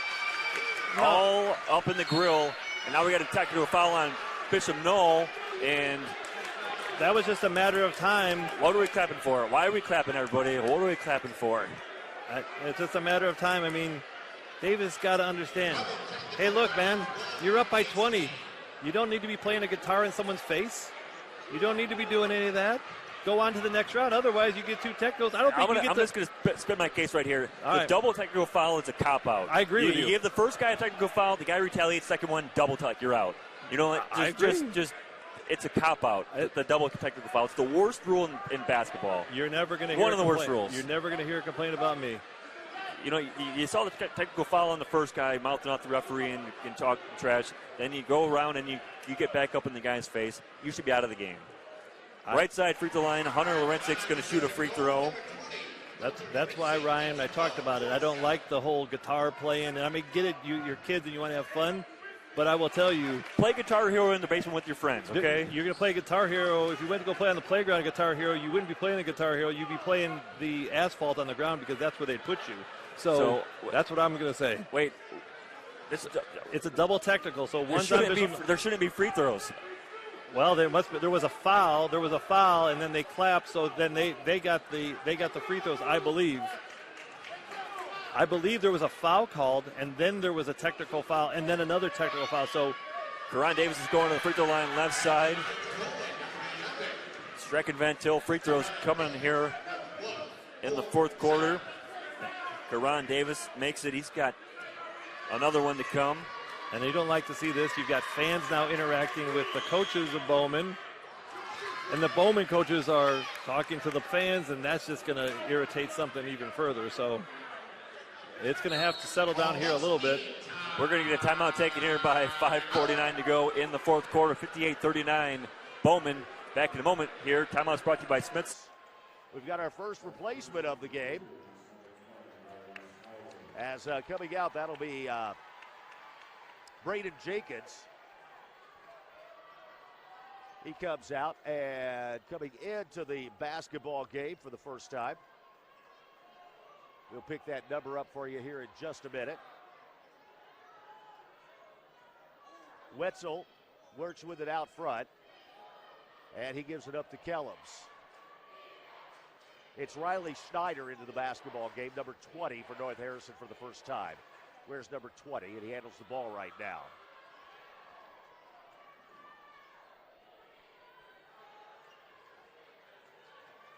Backing it back out. 2.5 minutes to go here. First quarter of action. North Harrison leads it 10-7. Dave Sockel, Wyatt Williams from Southern Indiana Sports Productions on the IHSAA TV network. McIntyre out to Hatton. Hatton drives, doesn't have anything, and he gives it back up to McIntyre. McIntyre's three-pointer is short, and coming away with it is Eve of Corden. And we come back down the other way.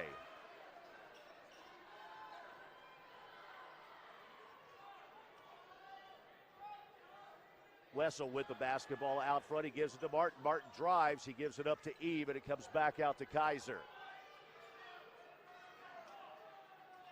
Martin now. Wessel with the basketball. He holds it up. Kaiser now drives. Has the ball swatted away in there. Good defense in there by McIntyre. And we've got a whistle down here at midcourt. That is the first foul of the basketball game. It's going to be called on the Panthers. That foul is called in there on Tyler Fessel. That is his first and the team's first. And the basketball comes back over.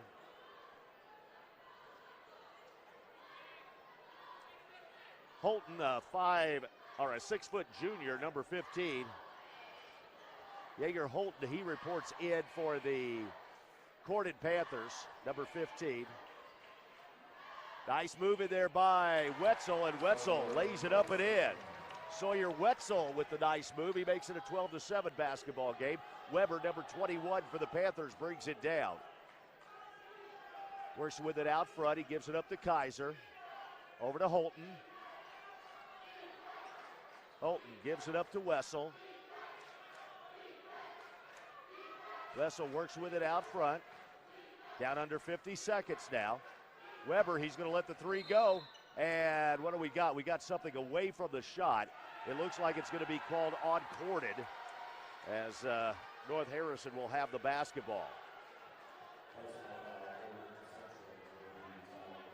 That foul is called on Wessel, and Wessel has picked up the 2 team fouls as he's going to come out of the basketball game, and Martin will come back in. 43.4 seconds to go before the end of the first quarter. It's 12-7 favor of North Harrison over Corden Central. McIntyre down with the basketball. Now sets things up.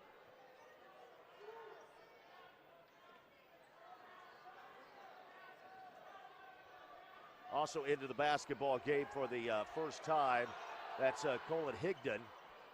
He wears number 55 for North Harrison. Down to 14 seconds. And McIntyre with the basketball. Now Hatton. Hatton looks around. And he gives it up to McIntyre. McIntyre launches a long three off the glass. The bank is open at the buzzer. So they're pleased with where the program is and where it's headed. 7-4 in the early going with Richmond ahead. And we're down to a minute left in the quarter. You know, the slow type of game seems to have bothered Richmond a little bit. Jet with a terrific move. He's got 4 points. He's 5'9" and he's quick. He's a Jet. You've been hanging around Tim Borf too long to say things like that. 40 seconds left in the quarter. Well, I know Dave West saw West Side Story because he said at least he's not a shark. Yeah, I remember seeing that movie a long, long time ago. You and I had the conversation, and some others have too, about should there be a shot clock in high school basketball. I think this is a good reason why there should not be. And putting it up and in at the other end is Cleveland's Craig. Cleveland's Craig's first bucket. Well, we'll get to your point early in the second quarter. You got 3 seconds left. That'll count if it goes, and it does. It does by Tyler Antic. That's the end of the first quarter with a score. Richmond 9, Greenfield Central 8. Let's make it the other way around. Greenfield Central 9, Richmond 8 on the high school basketball. Creating steals like this. Run out chances like this one. And easy buckets to go with it. Timeout, Jordan Heckert. Looking for a career with stability, high wages, a pension. Walk out of here with a loss. Bolos directs traffic, brings Ertl out, takes pass over to him. Yeah, you talk about, both teams being very patient. Back to Bolos, Ertl in the corner. Now Cox in the 22. Shot from the side, good. Number 14, who can win the ball game, Drew Dixon, drops a 3 in. Yeah, he's known for his 3. Dixon is, and his intensity. He can change the dynamics of a ball game just like that. 10-5, Franklin County. Driving the free throw lane, and from the circle a jumper missed. Grabbing his own rebound and fouled was Batesville's Colt they Meyer. call him Bolos on that, I think, and not quite sure. We'll find out here. Yeah, they're calling Bolos on that. First foul of the ball game. Saw the replay. Number 11, this 80-90% free throw shooter, moves to the line. 6'1" senior, number 11. Colt Meyer will keep his average up. Yeah, that's a beautiful form. I mean, he got the rebound and went up and got the foul, and again, following your shot, which he did. Of course, it came right to him. Hits both free throws. A little over 2 minutes to play in the first quarter here, and now there's a little bit of a press going on with Batesville and Franklin County. Gotta be able to break 10-7, it. Franklin County leading 3. Not a good pass. There's the pass. That was not good, and a turnover by Franklin County. Yeah, I mean, I just don't think Bolos had quite vision right there. Here's a long shot by the Bulldogs, Charlie Dice. He misses on this one, and here come the Wildcats. Corner shot, Dixon. and Dixon hits again. 2 straight threes by Drew Dixon. Franklin County up 13-7. Yeah, I thought I heard a whistle, but it was a whistle from the fans as Bagley's getting inside right there. There's a missed shot, put up, missed, foul called. We'll have a free throw shooter for Batesville, and it will be Sam Vogel. Yeah, I thought for sure that there was going to be a timeout from Batesville after that 3 from Dixon. As you see Bagley go up there and muscle his way. He was hoping to get the kiss off the glass. Free throw is good by the Batesville boy. And the rebound comes to Wiggins. Asher Thompson into the game, and he gets it off to Colvin, no good. Dorsch is the other one into the game. Wasn't on the varsity roster to start the year, but comes on in. 8-3 the score. Just over halfway gone here in this first quarter between Heritage Christian and Irvington Prep Academy. Thompson up top. Brings over to Colvin. And he turns it over. You talk about freshmen, that's a freshman mistake Absolutely. right there. We've got 3 freshmen on the floor as Jones goes strong to the hoop. Like it. He can really shoot it, and that is able to draw the defense out with his quickness. He's able to drive to the hoop. I think this is going to be on Wiggins. That is correct. His first. Team's third. As at the line is Jones. He's an 83% foul shooter. You look at Irvington Prep schedule, and they don't play an easy schedule. They play a very tough 2A and a couple 3A opponents on their schedule. Moving up from Class A, as you mentioned in the pregame. A new challenge for them. As Jones knocks down the second one as well, led by Kevin Jones in his second year. And it's been 2 minutes since Heritage Christian has scored a basket. Attacking the other way, Colvin kicks it out to Thompson for 3. No good. And Benlarby, stolen back away. And Heritage gets another chance at it. In these low-scoring games, which it looks like so far, those turnovers can be so detrimental. Good, exactly, good point, and you don't want to turn over the ball down to your end. Dorsch gets it swatted away from behind. Wow, that's great defense. Ben Larby with the block. Jones will set up the offense. Fast-moving first quarter here as Jones lets fly a three. No good. And that's going to be off Wiggins, and it'll stay at this end. Not afraid to shoot the ball, is he? Not at all. 8-5 your score early on.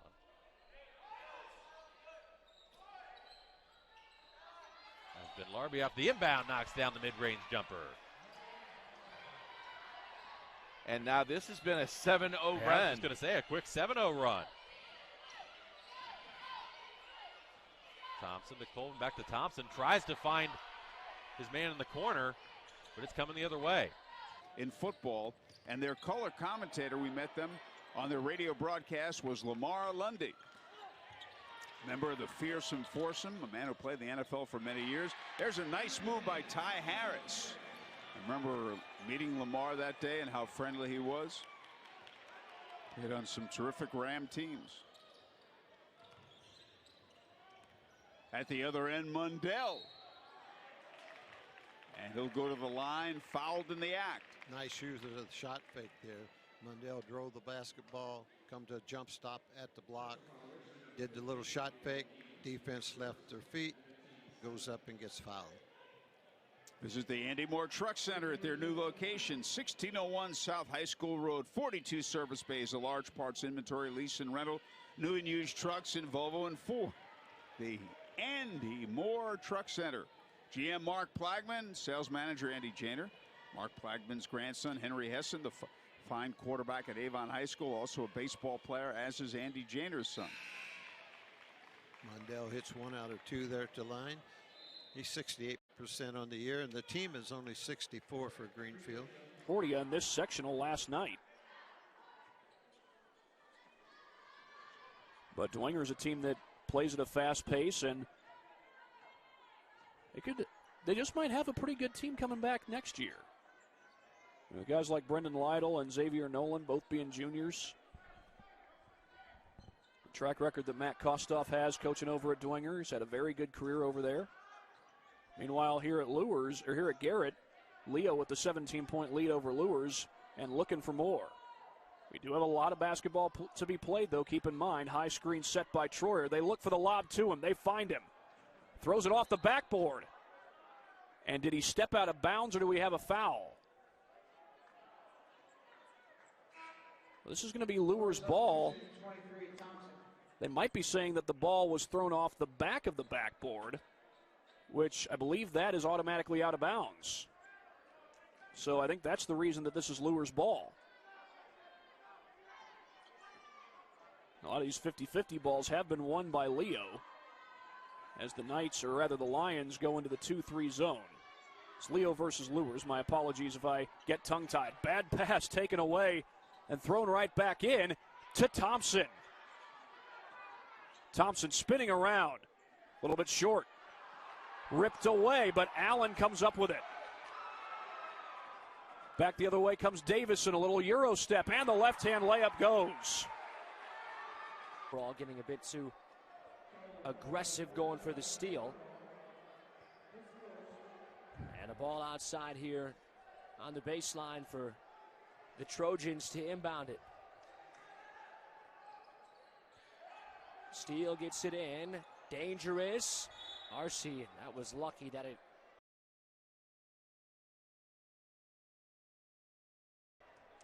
Last one off of Antoine Pierce instead. Just night and day here, the effort out of the Cardinals, which you like to see a team play a full game, you know? Mm-hmm. If I'm a coach, that drives me nuts, but at least they showed up. Far from over. It's only a 7-point game. We got a whole another 8 minutes. Dempsey had made one deep one earlier. That one not even close. And a rebound for Chicago Central. Now they can take the last shot. Approaching 10 seconds. Williams has it now with 8. Williams has to go with 6. Williams for overall. Overall, trying to leave it. Ball to the floor. A.J. Reed going to have a chance, but he won't be able to get it off in time. That's the timeline. And that's Watson's rain out there. Look for him to hit some big shots tonight. Here's a wide open three. Oh, it's just long. Rebound City. Hodges has some pressure. He'll take it all the way. Oh, and he scored. What a shot. That was smooth right there, and that shows right there Jamie Hodges, the freshman. That looks like a senior move right there, and we talked about earlier, the guy, he can score the basketball. Boy, that was just a great move. Osowski, top of the key, slicers underneath, ball's on the floor. Jump ball. Possession arrow is going to go to Laporte.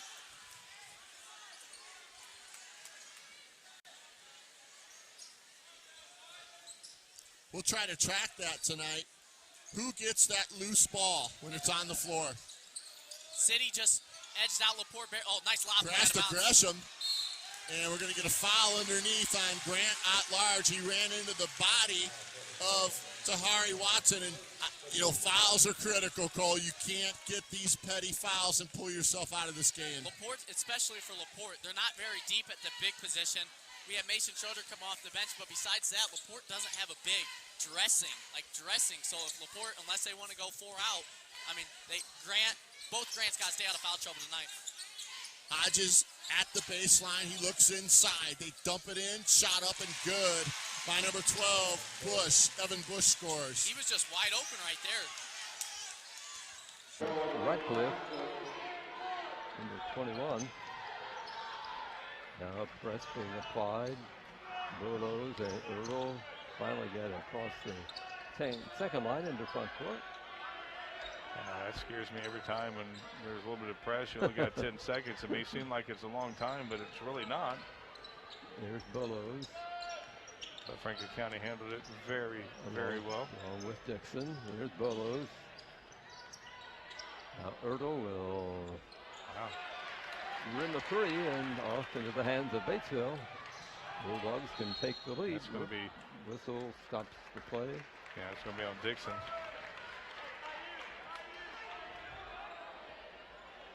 Yeah, you see the overguarding right there from Dixon. Yeah, he's not liking that call.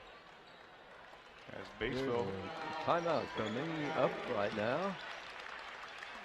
Yeah, called by from Batesville. Eric Abrams of Franklin County. Oh, Franklin County called it. I think so. Oh. They tell you this game, carbon copy of the last game, Fran, is, back and forth, physical ball game so far for both teams. And, again, this is the time of the year where you got to leave it all out there, and both teams, that's what they're doing. Franklin County has had the lead, now Batesville, they've never had the lead, so this is an opportunity for them to get the lead and change the dynamics of this ball game, and we'll find out what type of team Franklin County is if they lose the lead. Second quarter and 4:10 left to play. Batesville, what I'm impressed with them so far is the fact that they are just very, very patient. Franklin County, what's kept Batesville in the game is that they've made too many turnovers. Yeah, they're not protecting the ball very well. I'll say that for them.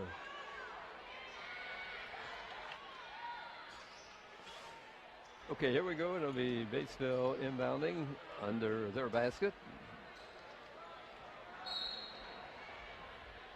As you said, the Bulldogs have the opportunity to take the lead. Yeah, it'll be the first time that they have the lead in this ball game. Got a man in the free throw lane. There you go. That's in, and that is Ratcliffe. Yeah, and that's second time Ratcliffe right there, almost identical space to get that 8-footer, 10-footer. Bulldogs by 2. Set the defense. The Wildcats go to work on offense. Yeah, Wildcats, first time they're down all game, but not showing any pressure at all, not showing any worry. No panic yet. No panic at all. And Batesville is picking up the press, in the backcourt. Mm-hmm. Not too much here in the front court, but we'll see what happens. There's Solos. I say Bubbles has not had an opportunity to get inside tonight, not do any driving. Corner shot missed by the Wildcats. Batesville with the rebound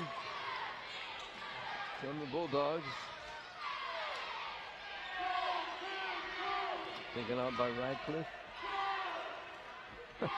Now goes to foul. Look at this patience from Batesville. Early. There were so many dunks in the half-court sets for these two teams back in mid-December. I expect this one to be a lot more like the Marion County Championship game, where every possession is valued. We saw LN win a game like that on these airwaves about a month ago when they beat Carmel 39-37. Three in the corner, Greg Jenkins. Not there. Davis couldn't get to it. Dorian Hatton, the senior, gets the weak side board. Nice block out by Hatton. Trailer three by Hatton. Got it. He's the fifth leading scorer of the starters, but one of two seniors on the floor for Jack Kiefer. Boy, he was ready to shoot that once he got down the floor. It's like, I got the rebound, this is my shot. Hatton had 2 points in the 2 previous meetings this year against LC. He's doing better than that already. Both these teams outstanding three-point shooting teams. Pack, tough shot, but Bigby bails him out. And that's what Bigby does. He rarely leaves the paint. He picks up the loose change. And so the role players in Hatton and Bigby get the first buckets of the game for each side. Well, Bigby, we're kind of used to that because he is a great offensive rebounder. Yep. Good defender, switched out there onto Perkins. Tay Davis got his hands in the passing lane, but couldn't hang on to it. Out of bounds. It should be LN ball. It will be. Yep. Officials confirm, get it right. Yeah, Davis with a good, he saw that coming, just couldn't quite hold on to it. Give Hughes great credit for getting on the floor. Perkins, deep three. He had 5 threes in this building back on December the 11th. That one a bit errant, but the long board tracked down by the Wildcats. Of course, LN 4-time state champions, last time in 2006. 4 out, 1 in offense, really letting Hughes kind of make it to play here. Avance trying to create some space. Jenkins not giving an inch. Not a lot of movement overall so far by LN. 4 out and 1 in, like I said earlier. Avance finds space to the basket. Count it. And a blocking foul against Nigel Pack.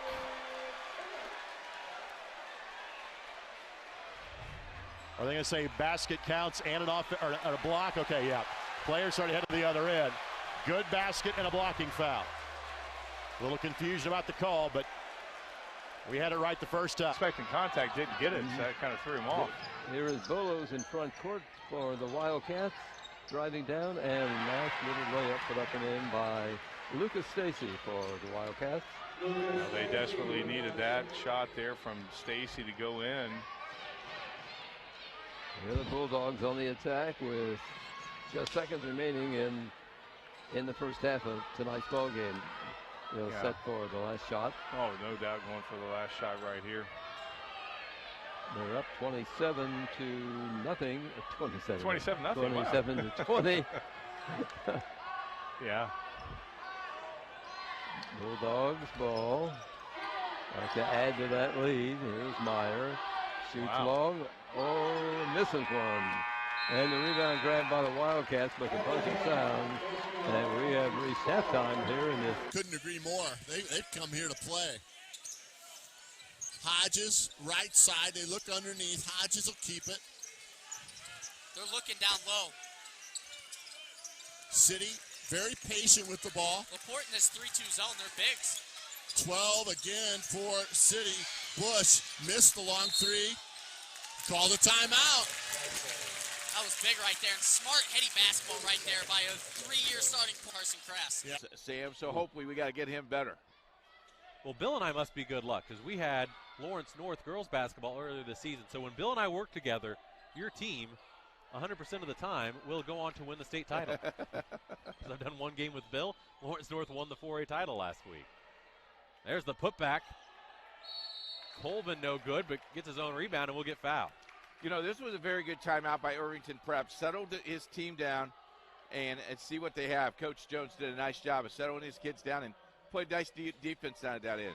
I like the sweatsuit that Coach Jones has going on. There you see him in red on your screen. Remind me of like the Harlan Globetrotter uniform. Reminds me of Bob Huggins, the West Virginia or old Cincinnati coach. Was at Kansas State for a time, too. He always loves the jumpsuits. Oh, yeah. I mean, if you're jumping up and down, you're getting active, you don't necessarily want to be in a suit like we are.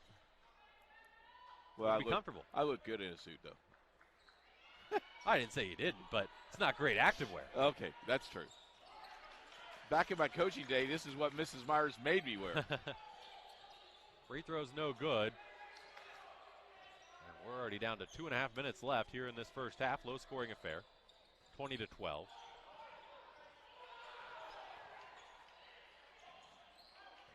That's Thompson. Kicks it back out to Jones. That's one of his first open looks, really, from three, but he just can't get a three to fall tonight. He is visibly frustrated going down the other end on defense. Colvin kicks it out, swings it around. Riggle, three on the way. High arching shot, a little bit too strong. And Jones rips down the board. So you're right. That's really the only thing you can do. I would just get up and start fouling. Yep. I mean, I wouldn't let any time. I'd go for a steal, and if I don't get it, I'm committing the foul. Trying to trap here. They come to it. Contact. They get a steal. Abbott comes away with it. Morgan wasn't strong on the ball. But now Abbott caught in the backcourt. Do not foul. There's no reason to foul if you're EC. And James Morgan just got called for his second, and now Highland will be in the bonus the rest of the way. The way they can get back into the game is to score with the clock stopped. That's 16 fouls. Now Highland's got to go quick, though. Only 3 minutes left. And to score 14 points, it took them a first half to score 18. Scheidt fires straightaway three, and it rims off. Had a really good look, and overall the rebound. You're right, Sam. They got fouls to give. They got a foul now. And this should be understood. They had to steal the last time. Almost had one right there. Now you're going to get a dunk. Oh, boy. Jammed in by Chris Okeke. And that may be the exclamation point. That's it. Scheidt across. He finds Abbott. Abbott to the rim and a foul. Guys. And he will shoot a pair. The foul is called on Okeke. That's only his first foul in the ball game. But here's the jam. They broke the pressure. The great delivery from Dave Williams, and he knows if you throw it anywhere near that rim, the big guy will be there. 2 shots here for Kyron Abbott's left-handed shooter, and nothing falling for Highland. I don't think they've scored in this fourth quarter. It's that side, I think. Maybe you're right. It's not a friendly rim. Highland remember that for Friday and Saturday night. There's only been 20 total points scored. 117 wins. Only trails J.R. Holmes. Coach is like he's about 45 years old still, into everything in the contest. Well, you'll be absolutely right next year when it'll be his 45th year coaching at Lawrence North High School. 47 years overall, 3 at Oak Hill, his high school alma mater. We'll tell you about his college alma mater coming up at halftime. Any quick changes you think you'll see from either these two teams here early? No, not really. I just think, basically they're going to continue to be patient. As you see, I think you may have mentioned Jason Graves was checked in number 2, and he gets a foul right away on Perkins. So Jason Graves commits the foul, his first, team second, and Perkins to the free throw line to shoot 2. Graves, the transfer from Pike, more known maybe for his father, who's a football coach, came over. Tonight's game presented in part by In the Gym Hoops. Attention student athletes and families. Exposure is key in the recruiting process. 28,000 followers on YouTube. In the eyes of countless coaches and scouts, In the Gym Hoops can get your center down to the exposure they need to take their game to the next level. InTheGymHoops.com for more information. Felix is, about 3 feet from Eldon Wheeler's camera as we speak, filming tonight's game. Okay, and again, I said earlier in the contest, it's more of a zone, a matchup type zone. They switch a lot. They'll talk about where specific players are. They spend a lot of time on this matchup because they've known each other so well. LC turnover their second. Avance from 15. And already it's an 8-point lead for Lawrence North, and Avance has 10. Well, so far a big difference. Dre Davis 0 for 2 from the field, been very quiet with this defense. And there's yet another turnover by Lawrence Central. Look out! Perkins. 10-point lead. And a timeout going to be called by Lawrence Central. Heritage Christian has settled down here and really have played really a good second quarter. 13 points. And driving and getting fouled is Taylor. If that's on Wiggins, that's his second. And it is. It is, and it's the 6th team foul. And so we're going to get Deron Cobb checking in for the first time, the 6'3" junior. Taylor connects on the first. His second point of the night. Made a free throw earlier. Quick beat of the first half. Thanks for joining us tonight. Second one is good as well. Well, that hit every part of the rim. You go for one here, Sam? I would think so. All right. I would think so, the way that their offense has moved. Although Colvin, he can drive it pretty well. And that must have slipped. Cobb got the rebound, but Ben Larby gets it, and they call jump ball. Boy, he got bailed out. Wiggins had his arm as well, but jump ball was called. That's going to stay at that end. Yeah, I'm sorry. That was Cobb, right? That got the jump ball? Yes. Okay. Well, I like that. You go break for the basket, and the official still has the ball. Wriggle. It's back up to Colvin. Now I think you will go for one. Just 10 seconds left here in this first half. Thompson driving baseline. Kicks back out to Wriggle, swings around to Colvin. Colvin puts up the floater and scores. Colvin feeling his offense a little bit more now as Heritage Christian. On 7:45. From iconic Barato Center here in East Chicago, Indiana.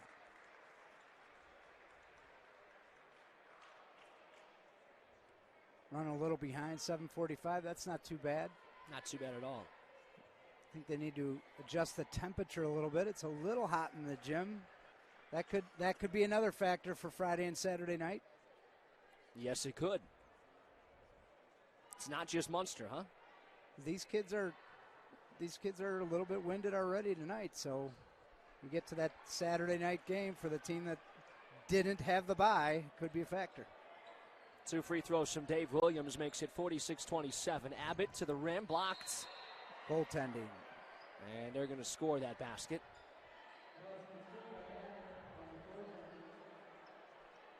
So a bucket for Kyron Abbott with 45 seconds. And Highland's still playing hard. East Chicago gets it across. And now they'll tie him up.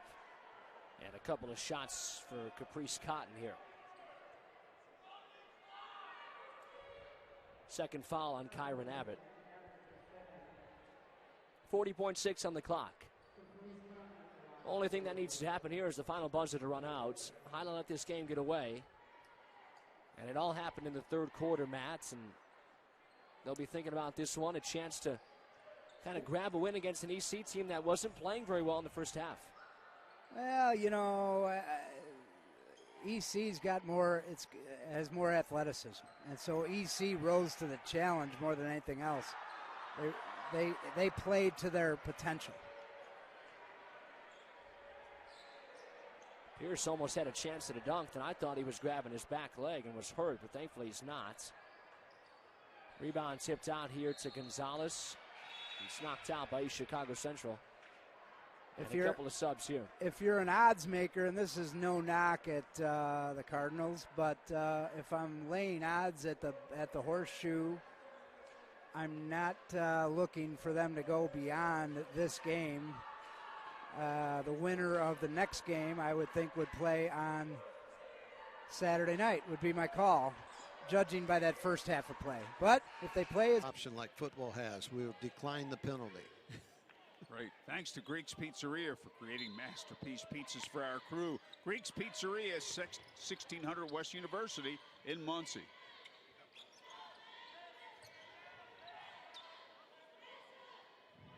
Early in the third quarter, Dave, we've played 2 minutes and 40 seconds. Neither team scored in the quarter yet. That's a blocking foul. Didn't quite get squared up. You're right, Howard. Both teams have had a pretty good look, but all of a sudden Richmond is going as you'll watch. You see the defender here on the replay did not get squared up. He never stayed in front of the ball, and Newton picks up his second personal foul. And here's another foul. We're having one whistle after another. We just picked up another one. 2 fouls in 2 seconds. Not good, because he's one of the scorers for Richmond. Averages 13. Visit Andy Moore Toyota on US 36 in Avon. Minutes west of 465. Minutes from Avon High School. What great deals at that beautiful dealership. Andy Moore Toyota in Avon. Ben Mendoza and Chris and Robert and Scott and the whole crew will take care of your needs. And we bought a 4Runner there, and it is a terrific vehicle. Andy Moore Toyota in Avon. Jake Cochran just got the first 2 points of this third period, and we've got 5 minutes and 16 seconds left. Batesville on the attack. Open shot by number 40. It rims. Oh, wow. And rebounding for Franklin County. Yeah, Charlie Dice. Stokes kind of fooled himself and didn't get the rebound. You can't give Batesville. They're nice. Oh, a steal by, well, momentarily. A steal by Wildcats, but Batesville gets it right back. Calling Stokes on that? Find out. Yeah, both. Foul called on Franklin County, so Batesville ball. That's his second. That's Stokes' second. Another goal comes into Dice. A long shot for now by Meyer is missed. Oh, wow. I thought it was going to be on Batesville. Batesville loses the ball out of bounds. Yeah, I thought it was going to be Batesville's ball. Franklin County last 2 times down, walked both times. They got to, as the pressure is being applied by Batesville, they got to. Yeah, let's see if they can get it across the timeline. Oh, nope. Wow. A steal by Meyer and a score by Meyer. Yeah, just 29-20, Batesville up. 12 points for the Batesville player. Yeah, that's the first of 3 turnovers that Franklin County's had that Batesville is able to turn into points. Wildcat ball. Moving it is Chad Cox.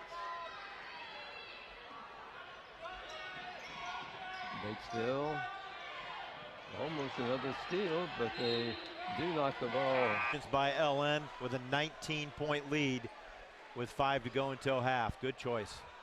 Of course, this LN team lost the last game they played on Thursday at Hamilton Southeastern. That Royals team got knocked out last night by Carmel.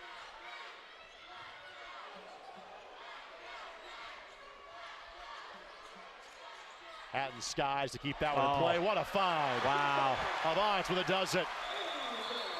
And there's going to be not a technical, but a bit of a warning saying, hey, you can't get in somebody's face like that. You can be fired up about a great play you made, but don't get right in somebody's face. So, warning given by Dave Christian.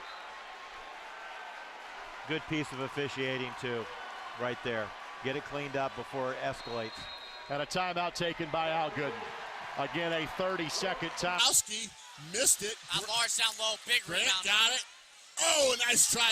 Gresham way up in the air. Travel. Good call. Good hustle by the Slicers. Garrett out large. Just hit number 10, Karen McKinney. I thought he was going to call a foul. Coach Wells is arguing it. I thought he fouled him. If not, it's a travel, though. Yeah, there's the play.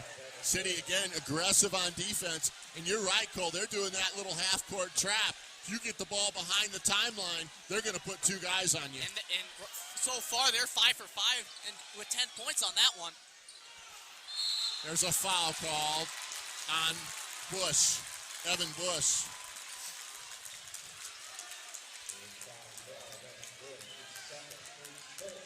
That's his second foul in the evening. He has 6 points for City. They've really looked to go to him a lot. Crass with it now. He'll penetrate the lane, turn, shoot. Missed it. Rebound, City. LaPorte has just struggled these last 3 minutes, and we talked about LaPorte. We can hang in the first quarter, struggling here in the second. Hodges on the bench during this entire run. But he's checking back in this game right now. City looking inside. They go inside. Little dish back. Bush turns, shoots. Got it. Time it's short. Troyer snags the board. He was surrounded by Knights. And full court pressure by Lures, but Leo beats it. The lob to Allen. Tough catch. Thatch has an open three. Now takes it. In and out. And Causey was fouled on the rebound. Check that. I think that's Hill who got fouled. And it was Allen who committed the foul. Yeah, it was Jaden Hill, number 25. And my apologies, folks. The Knights, if you're watching them for the first time, they have numbers on the back of their jerseys, but it's just red outlines around white letters. When they wear their road blacks, it's red outlines around black letters. In and out on the three. Offensive board. Putback won't go. And a foul call. That's going to be on, or is the ball out off of Leo? No, it's Lure's ball. It's Leo ball. It's the Cougars. You knew it was going to be a scrappy game with these two get together. Rivals. We've got a timeout North Harrison. Timeout North Harrison with 2:11 to go here in the third quarter of action. And Corden keeping named J-E-T-T. He's a little fireball. He can get up and down the court quickly, and he can get where he wants to go. But also, when the defense comes to him, he gives the ball up very freely. Jed has 9 points.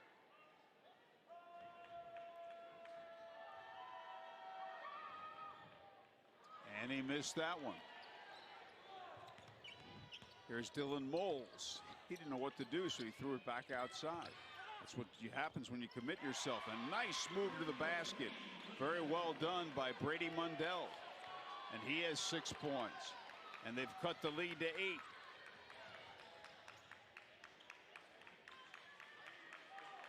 Biggest lead was 11.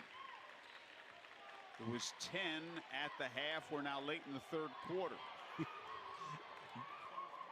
That is so tempting. Dean has been wide open there all night, and he doesn't feel comfortable taking it, but he says, heck, you know, they've left me open. He finally takes it, and then you see why he didn't shoot it. Yeah. That counts in a foul for Jake Cochran. 6 in the quarter, 9 in the game for Jake. Cougars have cut it to 6. That's like the old story. Guy comes to the huddle, the player, and says, Coach, they're leaving me wide open. He says, son, there's a reason they're leaving you wide open. Andy Moore Truck Center at their new location. Check them out. At a couple. Again, Hatton and Perkins, the only senior starters for Coach Kiefer. A little quick look there at Coach Kiefer. Got longtime director of basketball ops Jim DeSalle behind him there on his cell phone, probably checking out some kind of scouting report for him. But all honesty, Jim DeSalle has been a great person for LN basketball. Graves in the corner, his preferred spot. Even that won't go. And Perkins, that was, yeah, he was over his own guy. Well, as a coach, you don't complain about that too much, having them over-aggressive on the defensive boards. At least the white jersey team didn't get the rebound. There is a floor that the elevator goes to for Perkins that not many reach. Oh, wow. Tips that away. Avance races back. Foul given by Graves. 2 free throws coming up for Shamar Avance. Those turnovers we don't see LC make very often. Credit LN. Just a good active hand. Tay Davis has it knocked out of his hands. Avance draws the foul on Jason Graves. And both teams now with 4 fouls here with 2:36 to go, or 2:37 our clock says, until halftime. Tonight's game presented in part by the Brent Sutton Agency and American Family Insurance. We know your life has many moving parts. We'll cover the things that matter most. Bundle your home and auto policies for possible savings and add life insurance for convenient, future-focused protection so you can keep dreaming towards what's next. Contact Brent at 317-257-3453. The Train checked in, number 30, Dwayne the Train Montgomery for LN. Pack the step back three, no. LC picked a bad night to have a bad night, and Davis gives the foul. Thank the Belt family for watching. Oh, yeah. Abby. Our friend Sean Crawl taught Abby in high school. And Heritage content to just move it around here. Very patient with the offense. And getting Thompson underneath. Schlomer will draw the contact, and he will try to get his first points. You know, we had a very quick first half, Sam, and this second half, no scoring yet and running off the clock. And, you know, right now, if you're Irvington Prep, I don't think you start panicking, but every possession might be key as Schromer hits the first free throw. Well, he only scored 14 in the entire first half. You're already down 12. So yeah. I think if Jones gets his three-point shooting going, though, then this game can get close in a hurry. It could change quickly. So stay tuned, because I expect Jones to shoot better in the second half. And we have seen that happen as the year wears on. I know we've had a couple of games where we thought it was lopsided, and all of a sudden team gets on fire, and you never know what happens. Jones, just a freshman, did not make a three in that first half. I mean, nearly 50 on the season thus far, but he drives to the hoop and gets the bucket. And Taylor goes down hard, drawing the foul. So Irvington going to get the ball right back.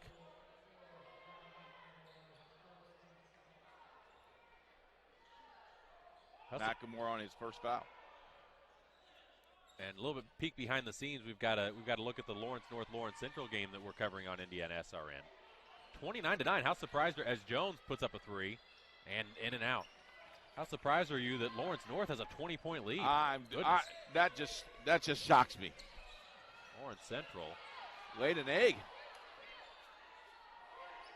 being dominated. So we thank you for making this the game you're tuning into. It's much closer than that one, so stay tuned. An 11-point game here, though. Heritage Christian, defending sectional champions. Not this sectional. It was out in Speedway. But some realignment brings these two teams together for the first ever time. I love the realignment that the IHSAA has done. Three no good, but there for the rebound and then throws it away, but it's going to be off of Taylor and out of bounds. McElmore asked for the ball, and nice little defensive play there. 5:19 as you see it on the clock there. 27-16. Heritage Christian. Running in front of us, and the three on the way. No good, but it's going to go out of bounds, and IPA gets it back.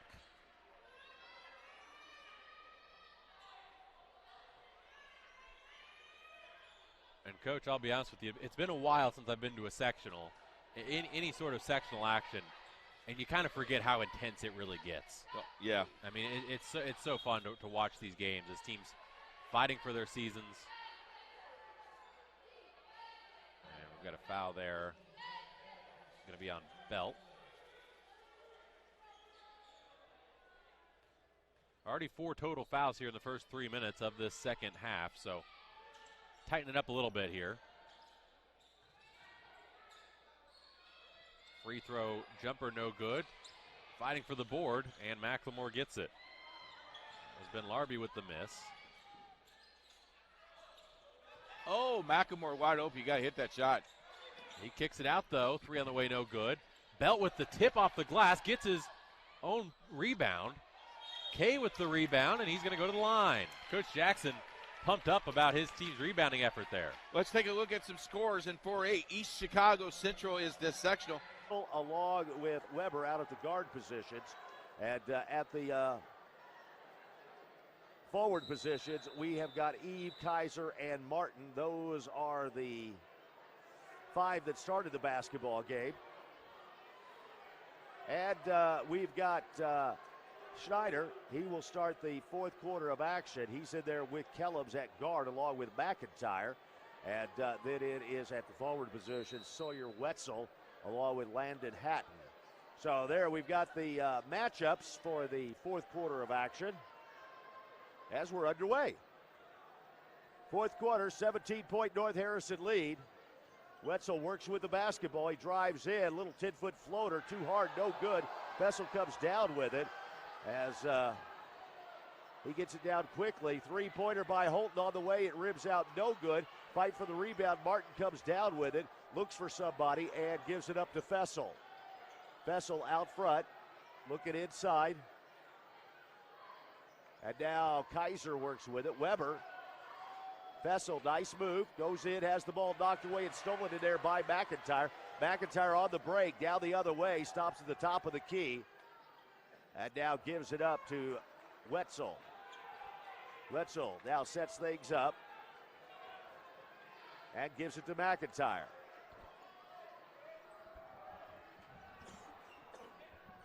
In the corner it comes to Kellems.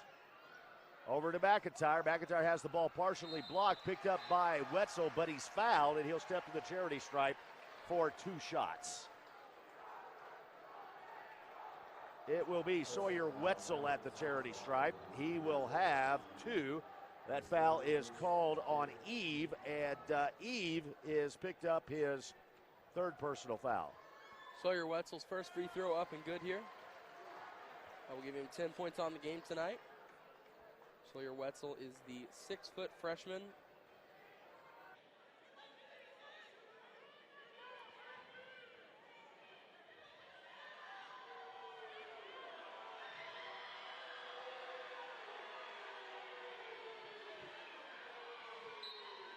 Dylan Moles, an 85% free throw shooter.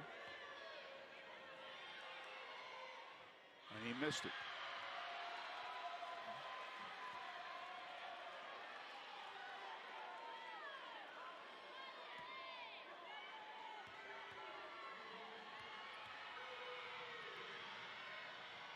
And he made that one.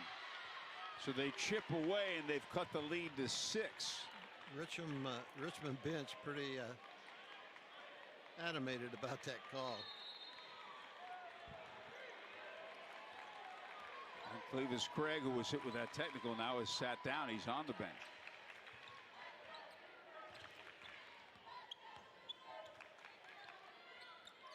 .650 to go. There's a good look from the free throw line. That's a good percentage shot. And the jumper by Jake Cochran. And all of a sudden, the lead is down to 4. Excellent ball movement. Greenfield tucked the ball down under the basket. Defense collapsed. They threw it back to the high post man just inside the foul line. Knocks it down. Cochran with 12, 9 of which have come in the second half.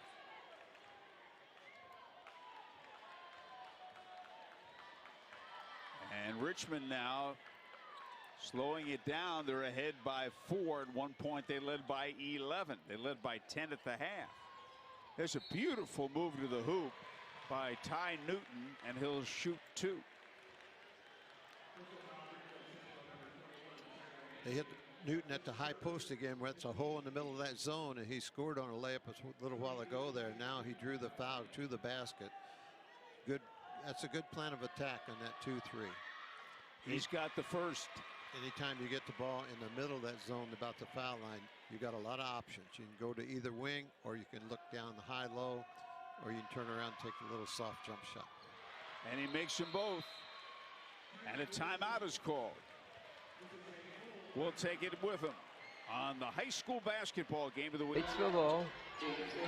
Bulldogs go to work here. I mean, that was hustle there from Vegley, who, kept that alive, and that's the difference in this ball game. Baseline shot stays in. Hunter Geis with the ball. 11 points tonight. Vegley has 2. He had 9 that first half and only 2 now. But it's another turnover by the Wildcats as they throw it into the stands here at Spartan Bowl. Now the Bulldogs. Bulldogs definitely in control of this ball game, up 11. They're patient, and it's a virtue for them tonight. Corner shot will get a 3-pointer put in by Raver. 4 points for the sophomore, 6'3". Sophomore at Batesville High. Not an insurmountable lead by no means, but right now Franklin County's got to play perfect basketball. Yeah, trailing 14 points. I mean, they got to play perfect. A lot of makeup. Yeah. Wildcats have the ball right now.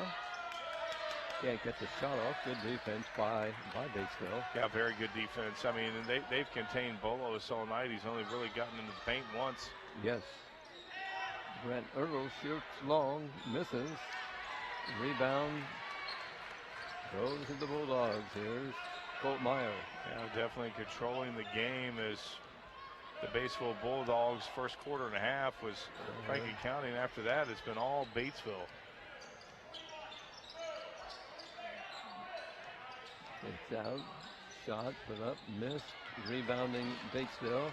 Player on the floor. Yeah, there's a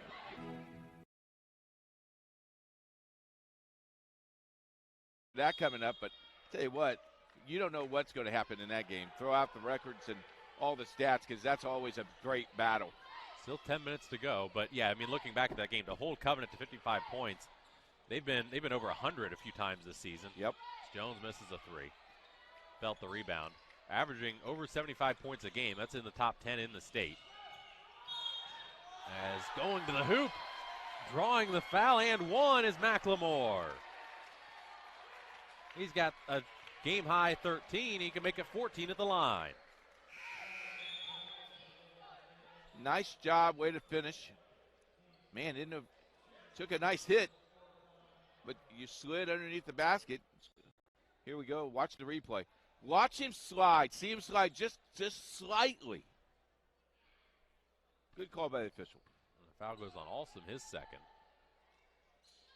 McLemore knocks down the free throw. Big sister sitting in the stands, IUPUI basketball player.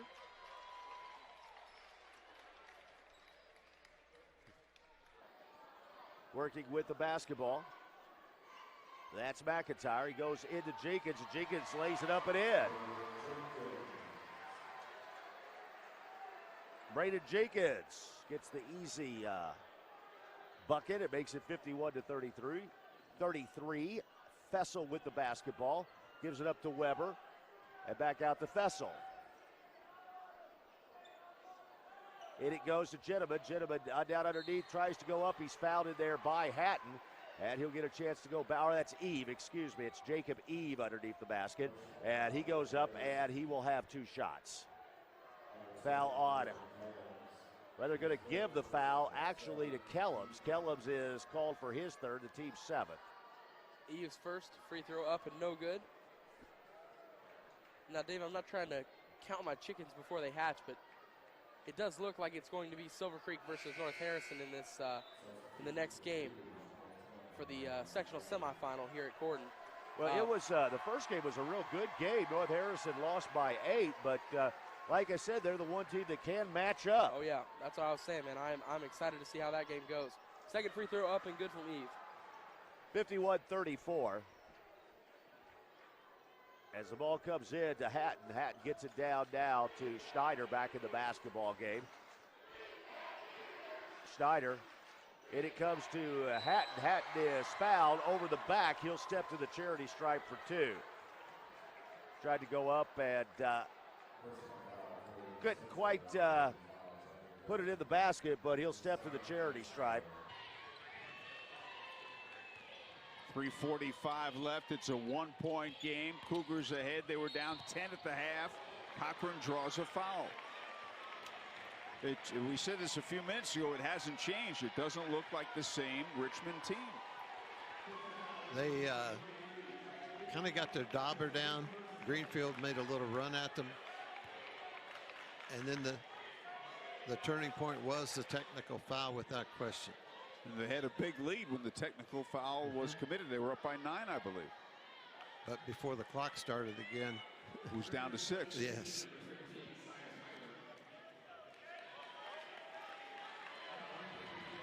Greenfield Central's biggest lead was 3. They're up by 1 now. They had that lead in the first quarter. They led 9-8 at the quarter, but they were down by 10 at the half. He's got it, Andy Moore Toyota on US 36 in Avon. Minutes west of 465, minutes from Avon High School. Ben Mendoza and Chris and Robert and Scott and the great people at Andy Moore Toyota. Great selection of vehicles, great deals. That's where we got our forerunner, Andy Moore Toyota in Avon. Cochran hit one of the two to give his team a 2-point lead. Richmond, all of a sudden, they just seem to be hesitant. It was 33-24 at the time of the technical. Jett with a long three, and that is huge. He has 13, and his team's up by 1. And nice move. He scores. Schroeder slowed off the gas because he knew someone was going to go for the high block. Super smart play by Schroeder. And Schroeder has 6 points. And give Bush credit for not fouling him. A smart play by Evan Bush not to foul him. Ball's underneath, basket up, no good. There's Bush, shot up again. Boards fighting for it, ball's on the floor. City gets it, back outside. Bush, free look, got it. Michigan City gets the loose ball, fights twice for the offensive rebound, and then gets a wide open 3. Double team in the center of court. Traveling called on court. I thought that was a jump ball, so I'm unsure about that one.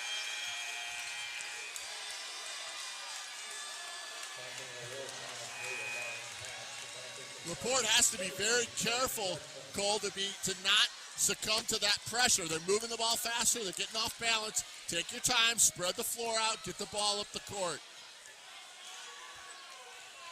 Hatch with it. He goes back. They go back into the corner. Out front to Hatch again. Back into that corner. That's Watson out there loving that corner. Watson's waiting for that shot. Bush. Bush has been key for them tonight. Great game from him. Looked at the 3.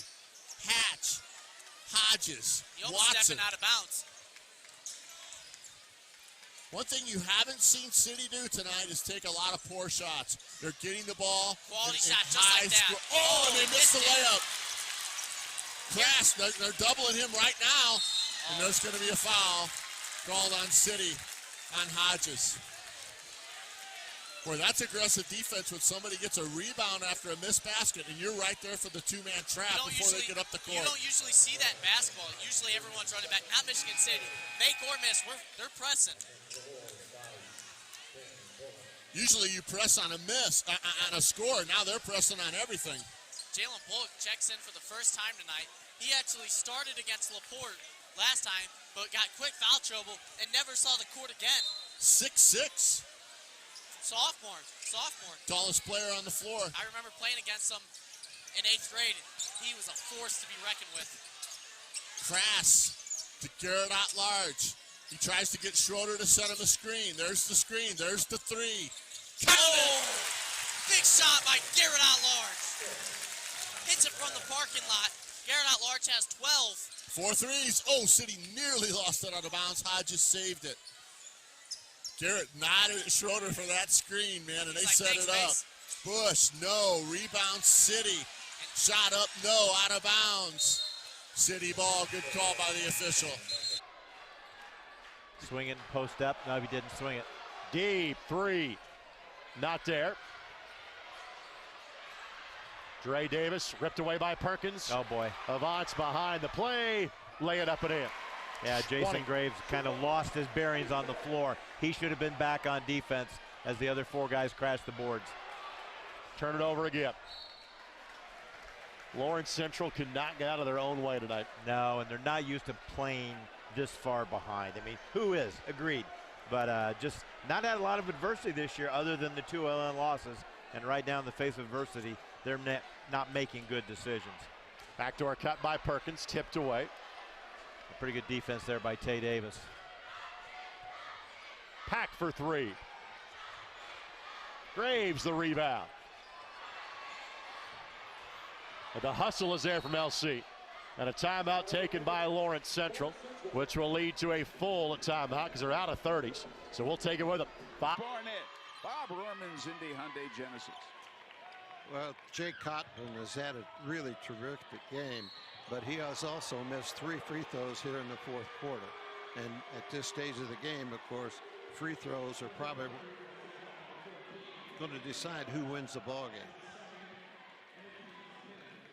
You like to have flow in a game, and when you have all these free throws, and you mentioned you lose it. Got an outstanding free throw shooter at the line, 81% coming into tonight. And he's just made 2 big baskets in this quarter. And that one is good by Jet. 7 in the quarter, 16 in the game for him. He's come alive, hit that 3, and that got the Red Devils going. That's an over the top. Wow, that's a serious mistake. You'll go all the way down to the other end and give them a chance to get a couple of points with the clock dead. You had a 4-point lead. Don't go over the top. Come on back and play good, solid defense. Rafael Dean commits to personal. When you have the lead, the last thing you want to do is stop the clock and let the opposition shoot free throws. And that's what's happened. It's really similar in baseball. When you have a lead, the last thing you want to do is walk somebody. Give them a chance without earning it. It's a big free throw for Anik. He's 56% on the year, but he hit the first one. 2. Big. We're back to a 2-point game. 1 possession, obviously. Look at Jet go. And the ball knocked out of bounds cleanly. No foul. I understand Jet can get where he wants to go most of the time, but I would rather, if I'm on that bench, I come up and run a little bit of clock. We need someone to inbound the ball, and Ty Harris will. Let's see if they do what you just said. Maybe they will, Dave. I think the coach talked to him about, spread it out a little bit. Obviously, if you've got a wide open lane to the... Half a minute to play. Corden with the basketball right now. Colton Kaiser still out there. He drives, lays it up and in. Colton Kaiser makes it a 56-43 basketball game. Back in backcourt, that's Schneider. Schneider gets it up across the timeline, and I think they're just going to let him run out the clock now. As we're down to 4 seconds, that's going to end the basketball game. And the Corden Panthers drop it to the North Harrison Cougars. Signing 2 Indy Metro locations. Castleton, 82nd and I-69. Carmel and Westfield, 146th and US 31. Scratch Kitchen, an excellent service, and they're taking reservations for Easter Sunday and Mother's Day. And that was a lane violation, yep. You saw it as quickly as I did. So it's not been Hughes' night offensively, but that is of little concern right now for Lawrence North. Well, he's done a great job jamming the middle in this matchup zone. There's a good example right there. Now he's a little bit too extended for the way they want to play, I think, and Tay Davis gets an open 3 from his brother and knocks it down. They distorted the zone that time. One of the rare times that they got out of position, and DJ Hughes was having to guard at the 3-point line. And that's a blocking foul on Tay Davis. That basket for Tay by the... Now after that timeout, I would expect Jet to keep the ball a lot in his hands. And again, probably not go to the basket unless there's a wide open lane. 1:20 left to go in this one. Here's another foul.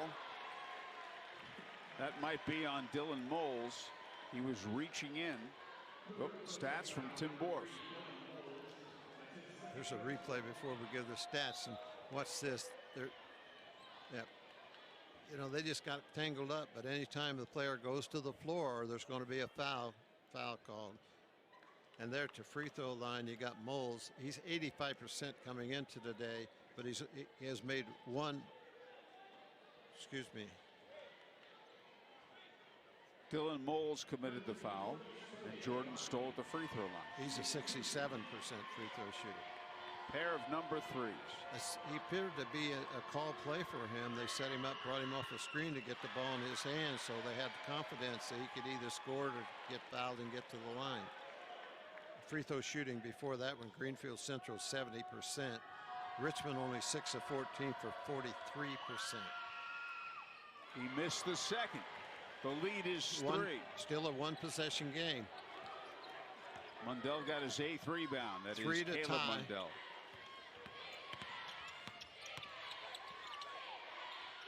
Kick it back out, he did.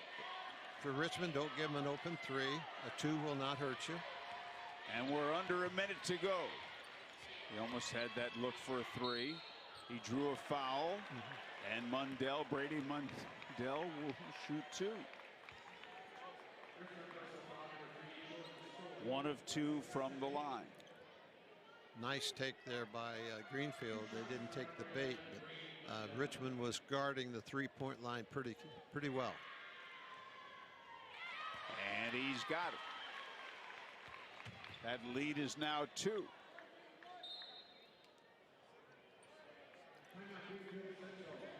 And yet another timeout call. Mundell with 7 points. On the Indiana Members Credit Union scoreboard, Richmond leads by 2. What do you anticipate happening in the final 55 seconds? It depends on if this shot goes in. If it does, it's going to be a 1-point ball game. And that really puts a lot of pressure on Richmond.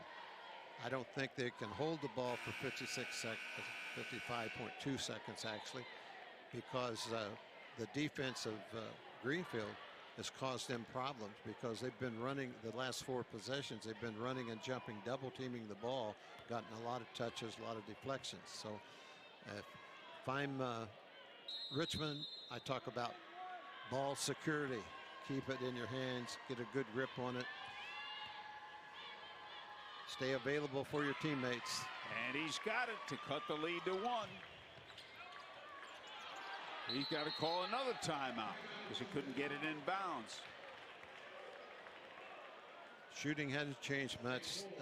Richmond's still shooting a very high percentage, 63% to only 43% for Greenfield. But the only stat that really matters is that scoreboard, 46-45 with 52.2 seconds.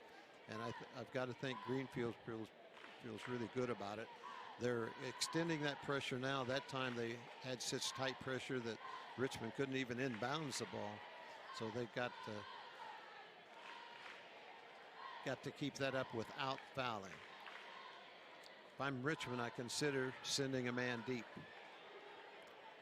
Greenfield just keeps inching up on that defense, so they get to press full court.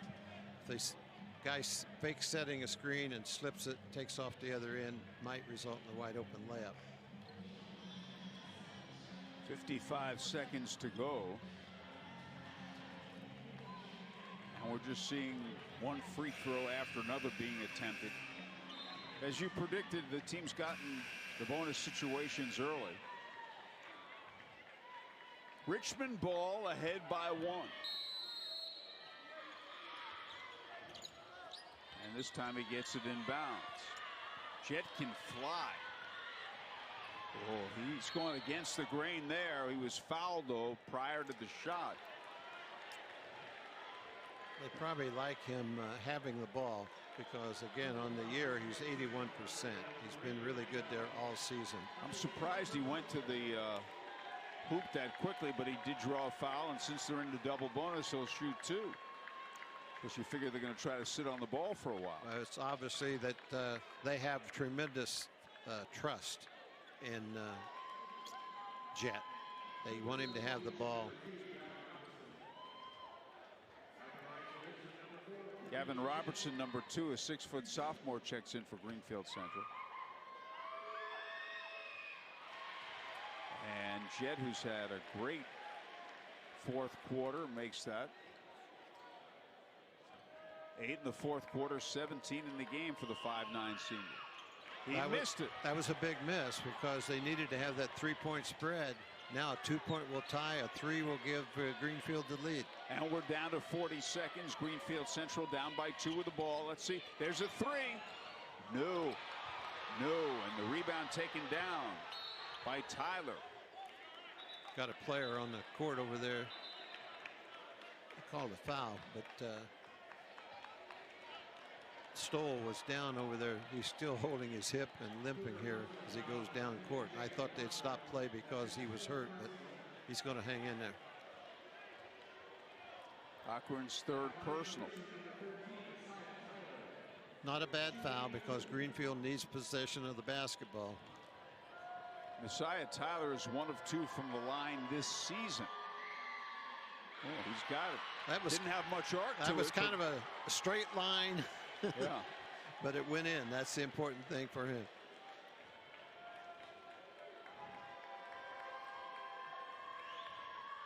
Not that. Got them both. Got them both. Oh! Looked like it was. And they're up by 4. 4 shot. Rebound missed as well. One and rebound the away. Rebound outside, and here's a foul. It's going to be against Greenfield Central. So Richmond now in great shape, ahead by 4, 21 seconds to go, and going to the line.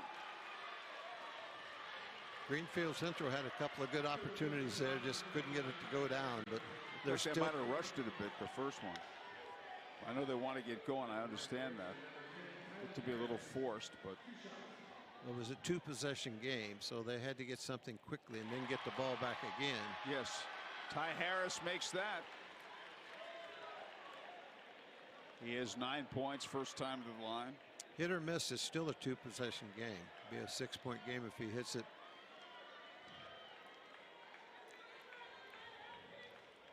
It's important, I think, that Richmond puts semi-press on. Now they're really in rough I shape. would go up and make them touch that ball. Yep. The one thing you don't want to foul, he gave a wide open 3 and he hit it. Mundell hit it, Caleb Mundell, and they immediately call for a timeout. They let him have that shot, Dave. No defense at all. You don't want to foul, obviously, but you don't want to just give him a free wide open look. Yeah, but in all fairness, Howard, that thing was almost on the Bearcat picture there in the middle. That was a long shot behind the 3 line. He made it work. But the worst thing they could have done was to foul him, because you still have a 3-point lead. Right. Now, the one thing that you would think that Greenfield Central would foul immediately. They're down 3. They need both free throws to be missed. And they'll probably try to deny Jet the ball. I mean, he's been the man here lately, and he's an 81% shooter. So they want, let's send somebody else to the line. So deny him the inbounds, number 4, Jet, and foul somebody else. You can't always pick who you're going to foul, but in this case, you can pick who you don't want to foul by double teaming him and make someone else catch the inbounds pass. Now's the chance to pull the long pass. If you want to risk it, takes a little courage to do that. I think that's a big risk when you're up by 3. Why do that? Just get the foul, and all Jet has to do now is make 1, really. If he makes 1, it makes it very difficult on Greenfield Central, because it'll be a 2-possession game. But you and I are in agreement, when you're down 3, or when you're up 3 or up 2, up 3 rather, don't let them get a good look at a 3. And he's got to miss both for the Cougars to have a big chance, and he didn't. So Jet comes through. Give Richmond credit. Greenfield Central made a great comeback. Greenfield Central scored 24 points and scored 24 in the first 3 quarters combined. Up the lead's back up to 5. Now Greenfield's hung in there and given themselves an opportunity. It's not going to work out for them, but they gave themselves a chance. The ball lost, 10 seconds to go, and that'll do it. That'll be on Tyler Antic. It was a closely fought game.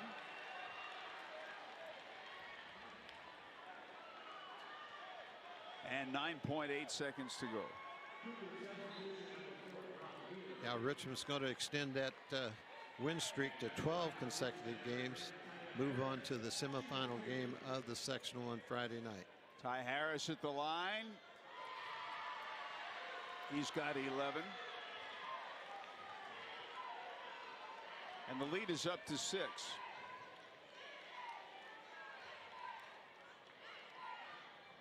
Oh, he missed that. They'll take a 3 quickly, I would think. There it is by Moles. No. And that's going to do it. And Richmond advances. On the 1 plus the bonus. Ooh, bad place to pick it up. Middle's open, but no cutter. Great find. Sean Hart. Blocked. Davis put back. Okay, they need to get into full court pressure. They're running back like they normally do, but they've got to get some pressure on the inbounds pass here. Luckily, the ball got knocked out, so they got a delay there. Down to 15. And then a blocking foul on Tay Davis. His third foul, 9th team foul. To the free throw line we go for Lawrence North. I didn't really see too much contact here. Must have been when he ripped it across. He drug his arm through, and that's what our official called the foul on. Avant's 2 of 3 from the line tonight. Jenkins back in. Graves will have a seat. No bench points tonight yet for Lawrence Central. LN has played 8. LC has played 7. Avant's misses again. LN's leaving that door just slightly ajar. Slightly, exactly, Greg. Davis blocked. Foul. Foul called. A lot of ball, but enough arm to draw the whistle. Yeah, the sophomore Omar Cooper with a foul. And his third foul. And again, Cooper, outstanding wide receiver, 60 catches for LN this year. But mom and dad, both college basketball players. So Omar, a definitive 2-sport star for this LN program, and he's only a sophomore. Big foul there because that means LN's going to be in the 1-1. LC's going to be in the 1-1 the rest of the game. LN already in the double bonus. So it's going to be a long grinding out fourth quarter with the foul situation. Missed free throw, but Hart couldn't get to it. So LC has shaved 11 off of this lead. Throwing up top for Hughes. Back to 16. Nice press breaker. Good job by LN with recognition. Floater by Davis is good. Tay Davis with 10. They got to get back, though. LN with a run out again almost. McCulley blocked out of bounds to LN. You see the will that Dre Davis is trying to get in there. He made a block shot, was hoping a teammate could rescue that ball before it goes out of bounds. 3 now in double figures for LC. Looking for Hughes. Fading away, Davis blocks it. A second left to go. LC had 12 points at halftime. They've scored 23 in the third quarter. They've given themselves a chance. Got to be a catch and shoot here. Back to Avant, and off target. And the senior, hoping he gets another chance here on Friday night, but his team has fought back to get it within 7 points. They were down as many as 19, maybe more. It was 40-21 though. And they're on a 15-3 run as Ben Larby will check back in. For Olsen, who had 5 fouls.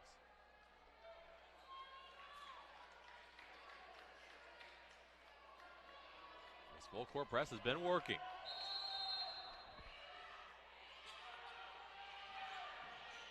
Gets it into McLemore. McLemore dribbles out of it. Dribbles around Taylor. Bounce pass down low. And one.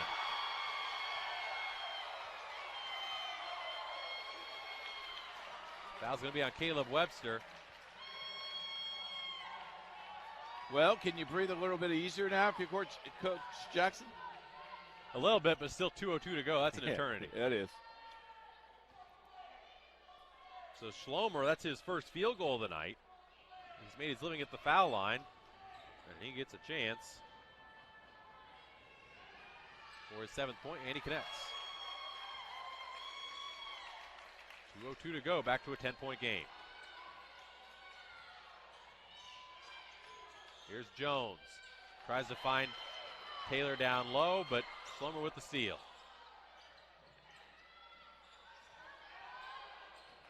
Wriggle into the front court. 1:45 to go, and the foul from behind on Webster.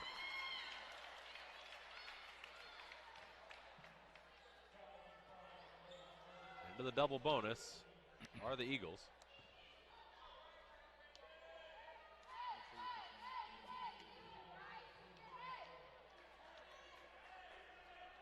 So Wriggle at the line. I don't believe he has scored yet today. That's down the first.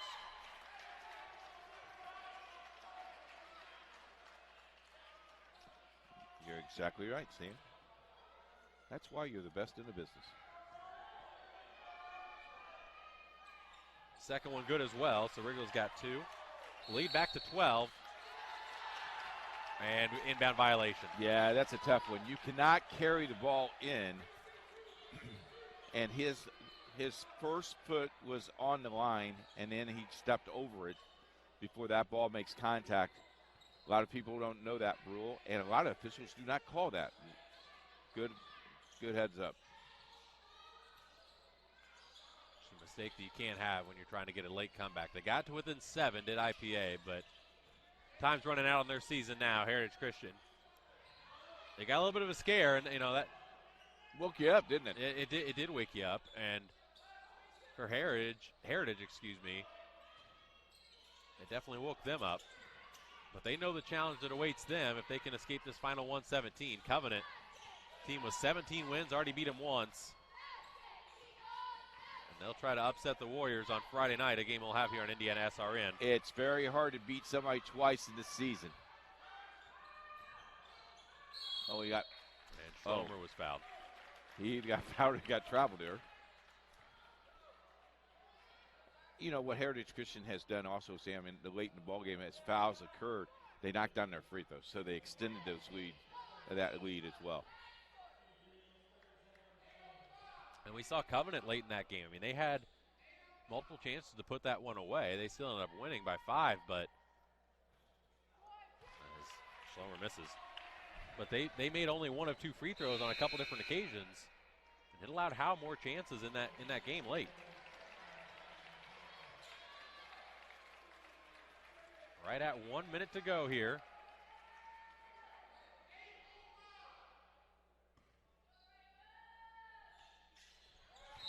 And the second one is good.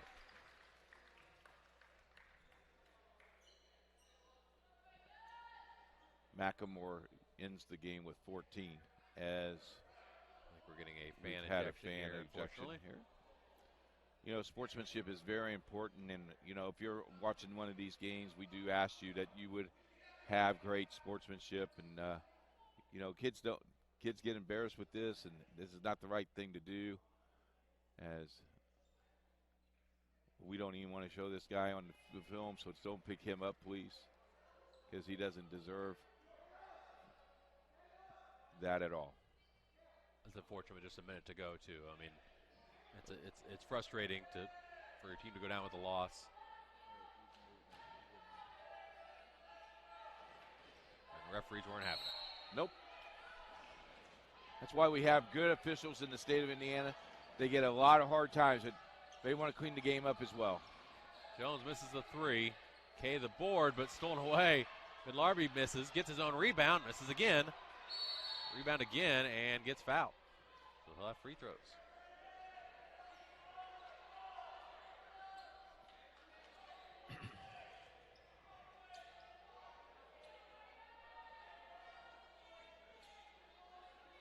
How about Lawrence Central? Within 13, 6.5 to go. Wait till this one's over. There's still 48 seconds left. Wait till this one's over, then go listen to Jimmy and Kurt on the call. Yeah, there you go.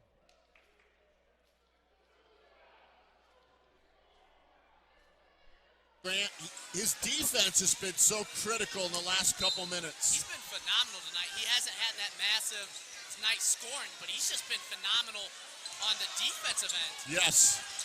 Osowski crosses the timeline. Watch not get picked his pocket, and he does. Oh, Crass. See who they give that ball to. No. Oh, they give it to City. Crass making his case. The refs took a couple seconds to make a decision on that play. See if we can see it. 2-point game. Oh, easy layup. Hawkins has 15, leading all scorers tonight. He has had a phenomenal game. Crass lost the ball.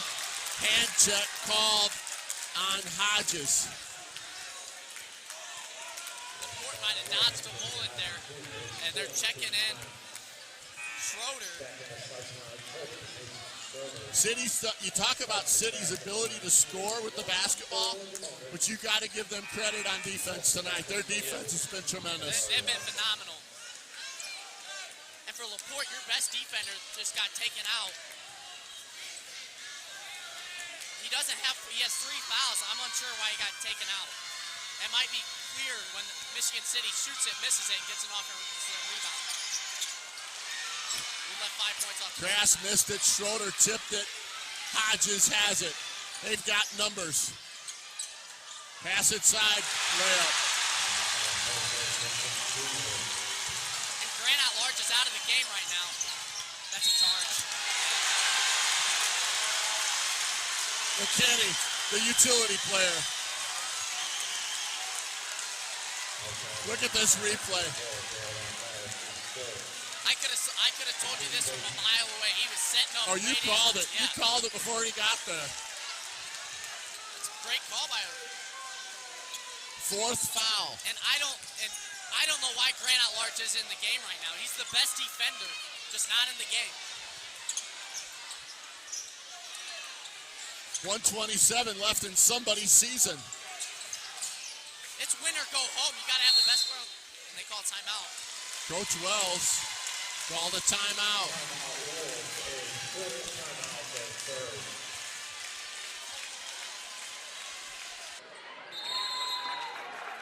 Carnell hits that. Now 2 of 3 from the free throw line.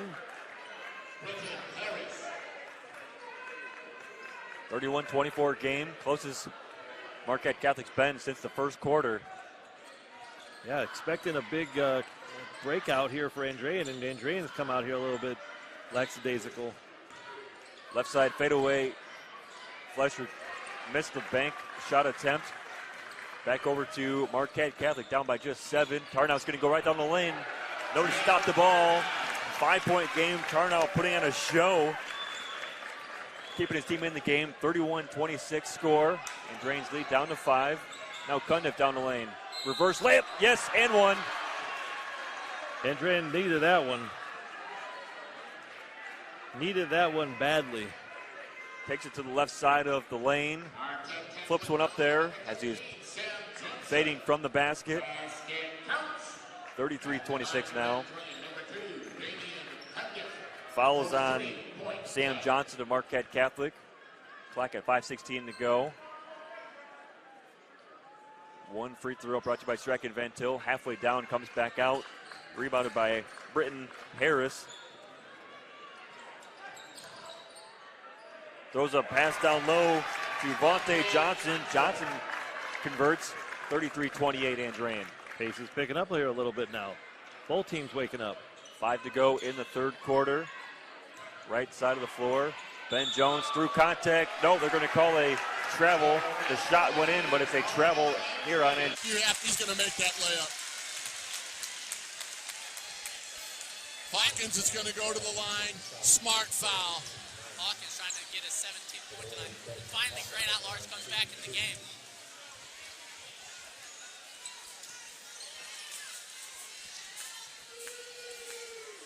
That was Osowski's first foul of the game.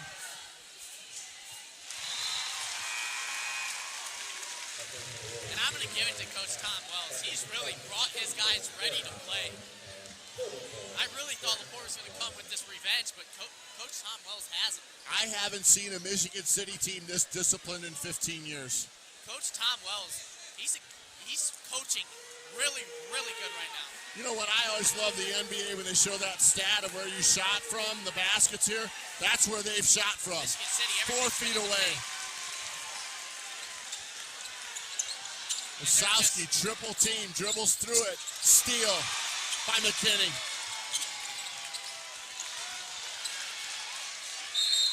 And Gresham fouls him, and he had to. Michigan City letting them know. And for them, this is applause to Coach Tom Wells, and there's people leaving right now. Both student sections with great representation tonight. The students came out tonight to support their respective teams.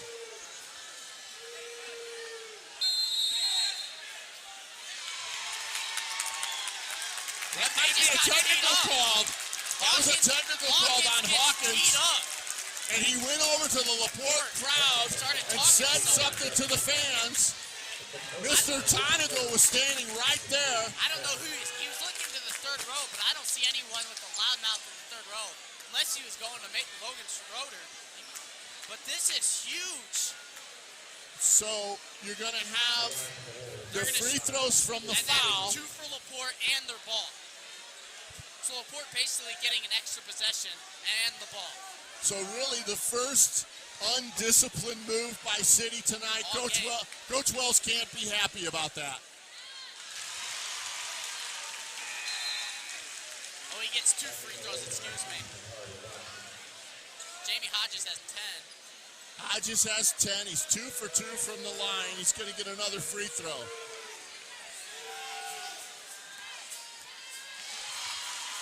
Boy, and those were big. He gives City a 10-point lead. Now LaPorte's going to get 2. And as you said, they'll get the ball. Absolute must-have free throws. Garrett at large. This place is filing out. The senior.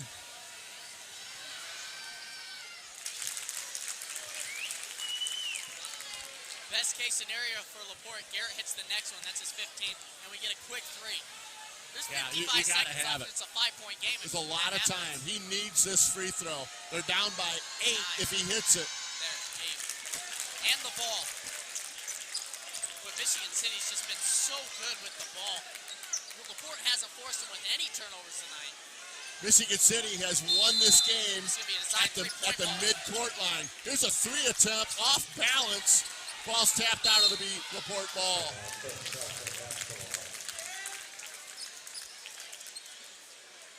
McKinney jumping over chairs to get that basketball. They're going to try to do something with Garrett.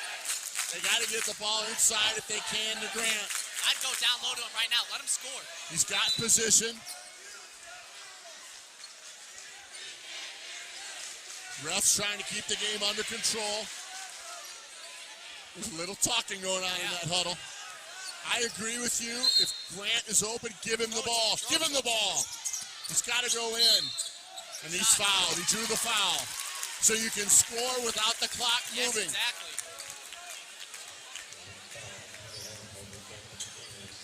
4 of 6 from the line tonight. 10 points for the sophomore. And I understand what Coach Bench is doing, but a part of me put the experience on the floor. All these guys are new to the game. Grant hits his first. And LaPorte has missed 5 free throws here in the fourth quarter. It'd be 56-58 right now if that didn't happen. Slicers put in Richard Anglin and Micah Spat. This is it. Foul immediately. Certainly a set play by Coach Bench. Yes. Smart play.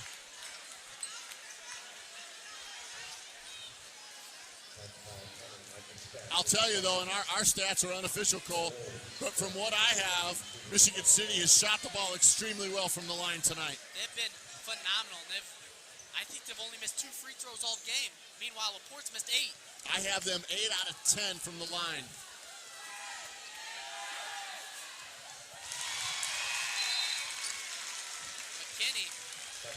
McKinney's a senior. Hawkins is a senior. McKinney's a senior. Those are the only 2 seniors on this Michigan City team. Michigan City fans chanting happy birthday.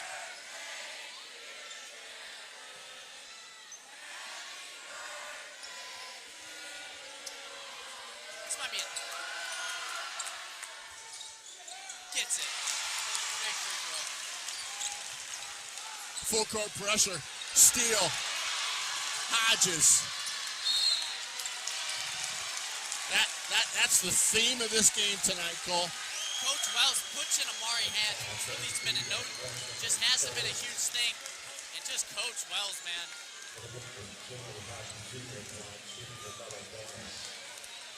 and for Coach Wells, he's taken this personal. You can count on that.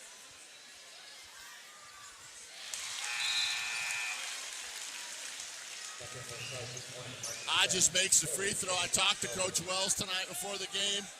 He said this Jamie Hodges gives you 100%. Excellent kid, excellent teammate.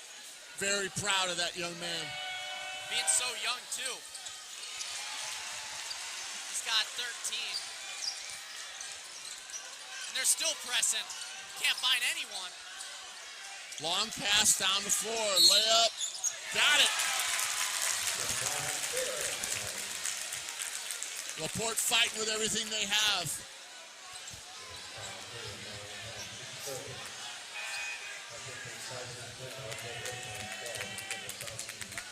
Coach Benz. I'm Coach Benz. I'm not looking for a quick foul. Michigan City's been automatic. I'm looking for a quick steal. Yeah, they have. They've been awfully good from the line. Garrett gets it. Timeout. 18 points for Garrett. A little bit because that's very uncharacteristic of the first 29 minutes and 15 seconds they played. Is there a run left in Lawrence Central? One final push. This is as close as they have been, really, since the end of the first quarter. It's been that kind of night. 4-point play would be great here. Fouled on a 3. Tay's going to take this. Poked away, touched last by Avance. Caden Beatty will check in. Going to give Hatton a breather. Beatty played briefly in the first half, but did not score. There's some facets of the game Tay Davis has not done well tonight. Offensively in the half court, it's been very good, though. Trey Davis got fouled. Yep. Hughes got him on the arm. And Davis, who is 6 of 8 from the line, will shoot 2.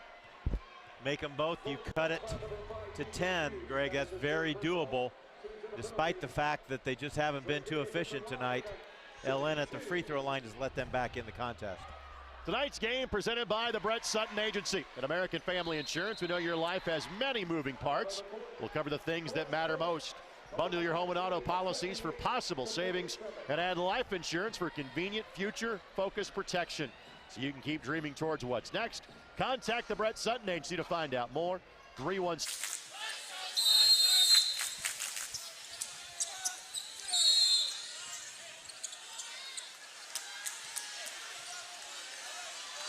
I don't know what happened RJ here. England was grabbing his jersey. That's the right call. He was grabbing him. Spat wasn't in the game. I don't know why Spat's not in the game. I mean, he's been the guy defensively all year, and he's just not. Some late calls here down the stretch. Totally unsure. Wow, Hodges. I have Hodges 6 for 6 from the line. He's been automatic. And it feels like Coach Wells has these lineups and he plays 9 guys, and the 5 he has on the floor, it's always right.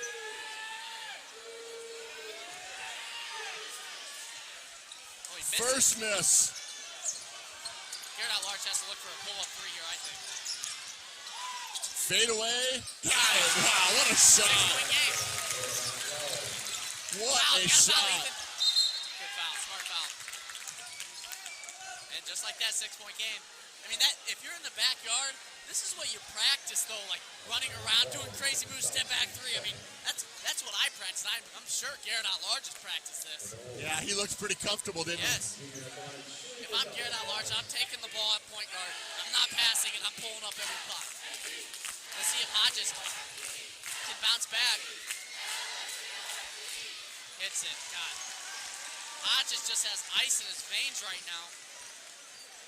I have him unofficially with 15. I don't know. 15, that's what I have him. But he's 7 out of 8 from the line. Now he's 8 out of 9 from the line. Crass got to look for Garrett. Oh, what a play! What a play by England! England's in the game. England goes downtown showtime.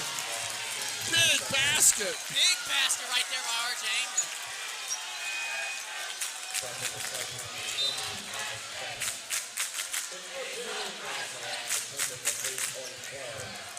It's a huge free throw.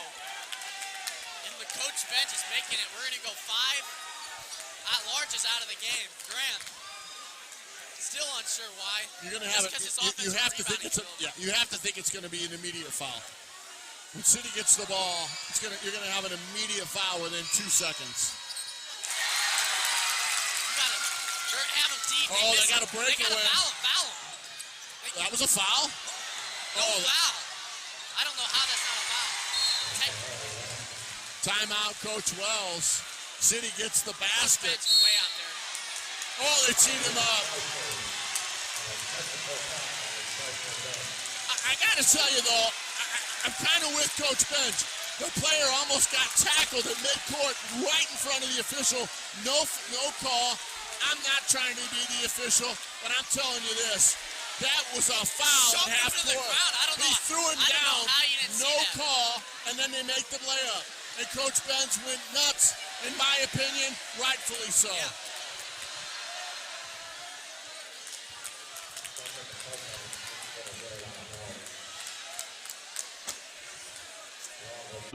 Yeah, he wants to get out of that corner, and he was trying to. Tay Davis picked up the foul.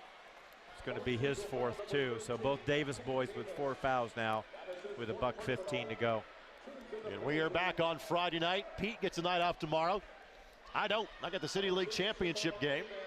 What the City League is this great league that's put together primarily of guys that played some level of college basketball, some Division I, a lot of D2, D3, NAIA. And the Little Bethel Community Center.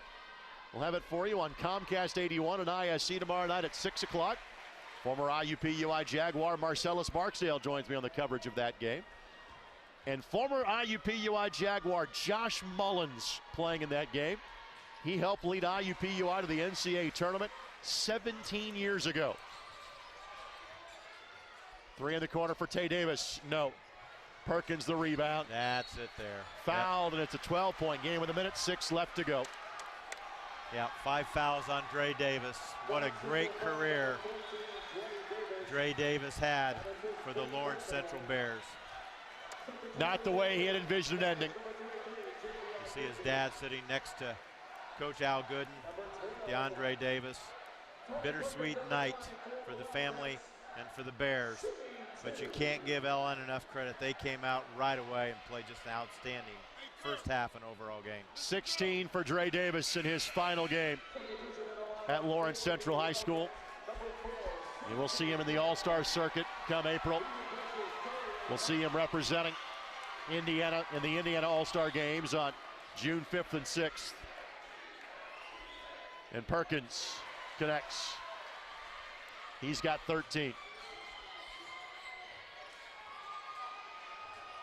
And that's just kind of the night Nigel Pax had. He's had 2 guys in that matchup zone around him the entire game.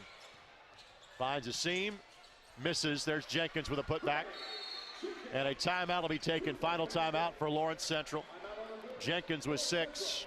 City unofficially 15 out of 18 from the line. He gets fouled. Nothing.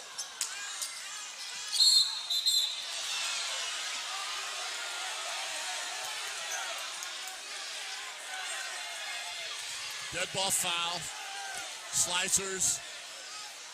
This is the game. He gets chippy. I mean, Mason Schroeder, the senior, he's got nothing to lose. Replay there.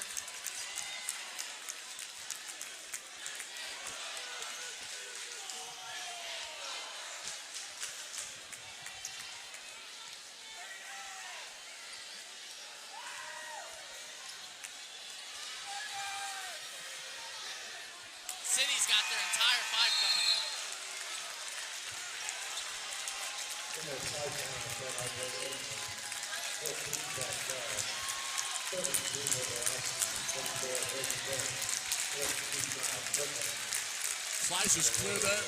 Slicers clear their bench as well.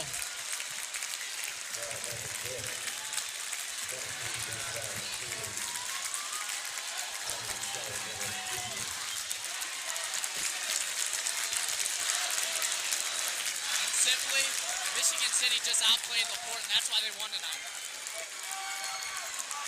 They just got out everything.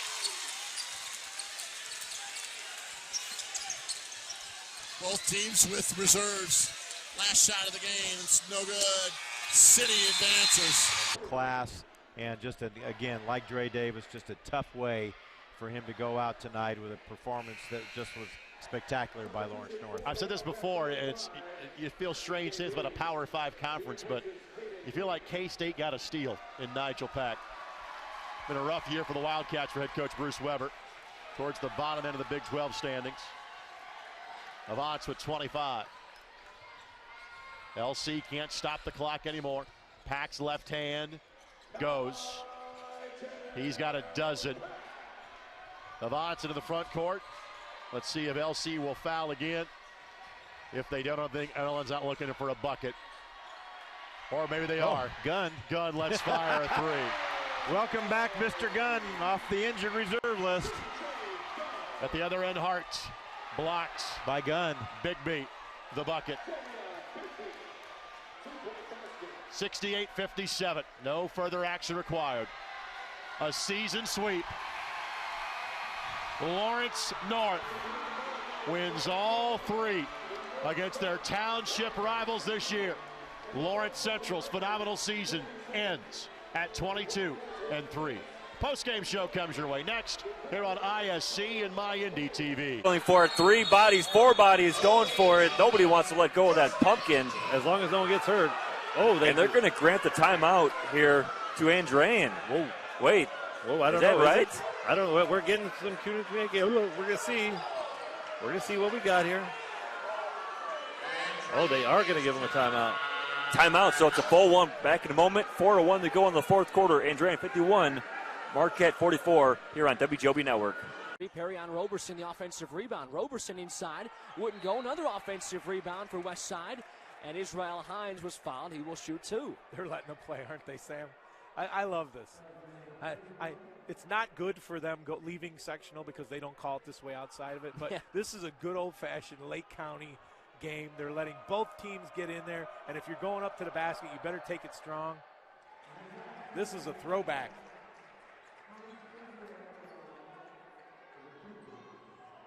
(38-33), 105 left in this third quarter.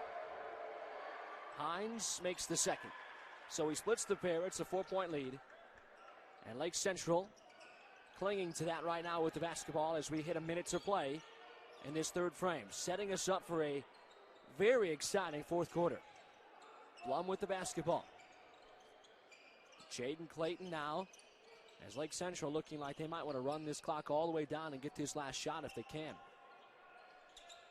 I don't think it's a bad idea. You're getting your guys a little bit of a breather. You got a 4-point lead. As long as you don't turn it over, that's always the problem that you run into if you can't hold it. And now we're under 30 seconds, and now you're getting a little bit of pressure on the ball. Well, Nick Anderson's done it in the first and the second quarter. Can hit a 3 before this quarter expires. I think we know what's going to happen at the end of this quarter, don't we? The ball's going to be in Nick Anderson's hands, and he's going to shoot a 24-footer. He's got Hines on him. He's a couple inches taller than Israel Hines. 10 seconds now. They bring the double. Anderson lobs it to the corner for Blum with 7. Blum forces it up. Wouldn't go. Roberson the rebound with 5. Perry on Roberson didn't know how much time he had. Threw it up, and it's out of bounds with only .3. So he will at least not cost his team a realistic shot for Lake Central. But I don't know how many timeouts you have, but maybe a quick timeout there. You might have got yourself a last possession. I don't know if it was worth a timeout or not, but we'll find out at the end of the game. Blum will throw it the length. Contra the tip, and Roberson was able to deflect it enough. So that's how the third quarter ends. Exciting fourth quarter coming up next. It's 38-34 Lake Central. Find your person and you block them out. Free throw line right side. Flesher. He's struggling. Short on that free throw. From the free in throw his head line. a little bit. I'm not in his head. I like him. No, he is, I'm saying. Oh, he's in his head. You're in your own head. That could be You true. do you, Dan. It's causing me all the time.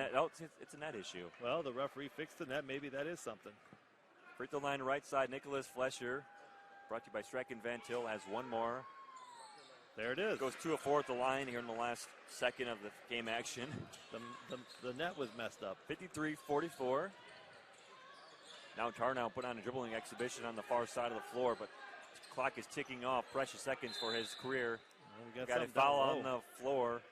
down low. It's on Andrain. That's the 8th foul. It's a 1-and-1 here for Marquette Catholic. What do you call that, the Bronx cheer from the Marquette fans here? Not exactly sure why. Sam Johnson was happy with the call. Oh, I had it backwards. That's a 6th foul. Excuse me. Marquette underneath their own basket. Let's see what they got. Whoop. Ball kicked by Burnett. 3:43 on the clock. 3-possession game. Marquette Catholic's got a couple of free throw or 3-point shooters, and now we're going to get a timeout taken by Coach Mooney. We will take one as well. Brought to you by Smith's Attorneys at Law. 4th quarter action. Anderson, but I'd like them to keep running the offense that they're doing. Their backdoor cuts and keep this Nate Oakley involved. Let him set that high pick and roll to the basket. Westside's not been able to stop that. Westside starts with the basketball against this 2-3 Lake Central zone. Into the middle for Hines. Outside, big three. Dominique Williams, he got it. And that's a good way to get back in the game. No one got out on that shot. It was a pure shot, nothing but net. If you're Lake Central, you need to come out on all these shots. You got to get a hand up on everything that's going up. Oakley in the high post. Outside, Anderson on the wing. Now Oakley sets the screen. Anderson deep 2. Oakley trying to tip the rebound off the miss. And Perrion Roberson. Another strong rebound. And Anderson is struggling in the second half. Do we have him for a bucket in the second half? I know he's I don't believe so. He hasn't taken many shots. Hasn't scored in a while. Here's some contact and a foul as Nate Oakley was sliding over, and he is called for the blocking foul, his 3rd of the game. And that could be problematic down the road. You're a big man. You don't want to be drawing a foul 25 feet away from the basket. I mean, you're supposed to be down there clogging things up. I know he's shown his energy and all that good stuff, but you need to be down on the block. Westside can take the lead here. Peterson outside, it's Israel Hines. Back for Peterson straight away. He struggled from deep, but not there. Kamari Peterson has given Westside the lead, 40-38. This has definitely been a game of runs. Can you believe the Westside is up as poorly? They kind of played a poor 3rd quarter, but they stuck around. That's all you have to do. Can Anderson hit some shots? There's his 3. Nick Anderson from the top of the key. He must have heard me talking about him. He knocked that one down. You know, you're not going to tell him, how was he out of control on that? Offensive rebound tipped back in by Nicholson. We're tied at 42. Westside back up. 1 point, 42-41. Now trying to regain the lead here as we approach 6 minutes to play. Anderson gets some space, tries again from deep. He got it again. He's a streak shooter. He missed a bunch in a row. Now that's 2 in a row. You got to keep feeding him the ball. Peterson trying to answer, forced up a tough shot, but Blum couldn't grab the rebound. It's out of bounds. 41st. 2:48 as Marquette crosses the timeline. Now Tarnow might have taken some steps, gets the basket. Tarnow now has 24 points. 53-48 Andrain. 2:35 on the clock. Second time in this half that Marquette's got the lead down to 5, but they've gotten no closer than 5. Well, it's usually been responded to by Andrain. Ben Jones, Devontae Johnson draped on his back, gets it back out to the half-court line. Marquette fans, some of them on our side, raising up to their feet. Fletcher drives down the lane. He's fouled with 2:13 to go. Our stands are shaking on our side. We're with the Marquette faithful across the way and Andrain fans tonight. Fletcher's going to go to the line for Andrain. 2:13 on the clock, 5-point lead. I'm standing even, Ryan. You're nervous. No, I think my butt's just sore right now, honestly. We've been sitting for a lot of these hours today. Fletcher at the line right side. Drops in the hole the first free throw. 54-48. Fletcher, 15 points. Now the leading scorer for Andrain with that converted free throw. Gets one more at the line. Bowman, coaching staff, and players watching this one. This is who Andrain or Marquette will play as Bowman. Fletcher takes them both down. 55-48. 3 right side, Sam Johnson. 2 strong. Rebounded by Fletcher of Andrain with 2:03 on the clock. And Andrain up by 7. Fletcher Doing what he does always. Under 2 to go. Half-court pressure being shown. Out extended by Marquette. Possession arrows in favor of Marquette. Here's a steal by Tarnow. He's going all the way with it. Burnett's going to chase him down, but then backs up and lets him go. Tarnow now with 26 points. Timeout taken. 5.5 now. We'll see if they extend some pressure. Looks like they want to. They are. Dangerous pass. Somehow got to Blum. Blum drives in left side. Blum puts it in. And that's what you have to do when you beat pressure. You take it to the bucket. We talked earlier to see if Westside would put some pressure on, and they did. That time Lake Central beat it. Perrion trying to answer, wouldn't go. And Blum tracking down the rebound to the corner. Lake Central by 4, 46-42, 5 minutes to play. Anderson with it way out high. Moves it for Jaden Clayton, right side wing. Floats it for Anderson to the corner for Edwards. Haven't seen him in a while as he's back out there. You're up by 2 possessions. You just need to take a high percentage shot. Anderson on the back cut, and he was fouled. And Westside can't believe the whistle. And it is on Kamari Peterson, who picked up his 3rd. And just as we said earlier, Anderson hit 2 of his last 3 shots. He takes a V cut, backdoor cut, leaves the defender by the 3-point line, takes a beautiful pass and goes in. Doesn't make it, but he draws the foul. And that's what you have to do. You have to be unpredictable. You're not going to take the outside shot every time. Take a backdoor cut. Yep.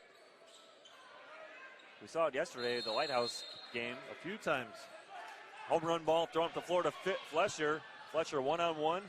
Gets through the defender. Flesher, 18 points now. Now a ball out of bounds off of Andrain. 1:35 on the clock. Andrain up by 7.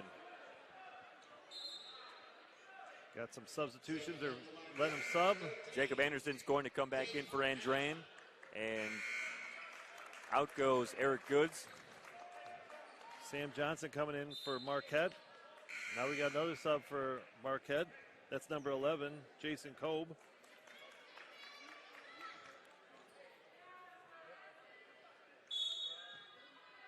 Important possession here for Marquette, trailing by 7. Ball back in play. Some contact at top of the key.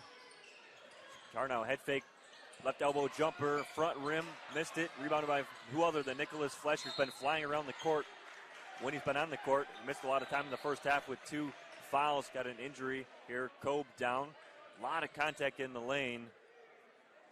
Think about it. Flesher's got 16 points with missing the entire second quarter and some of the first.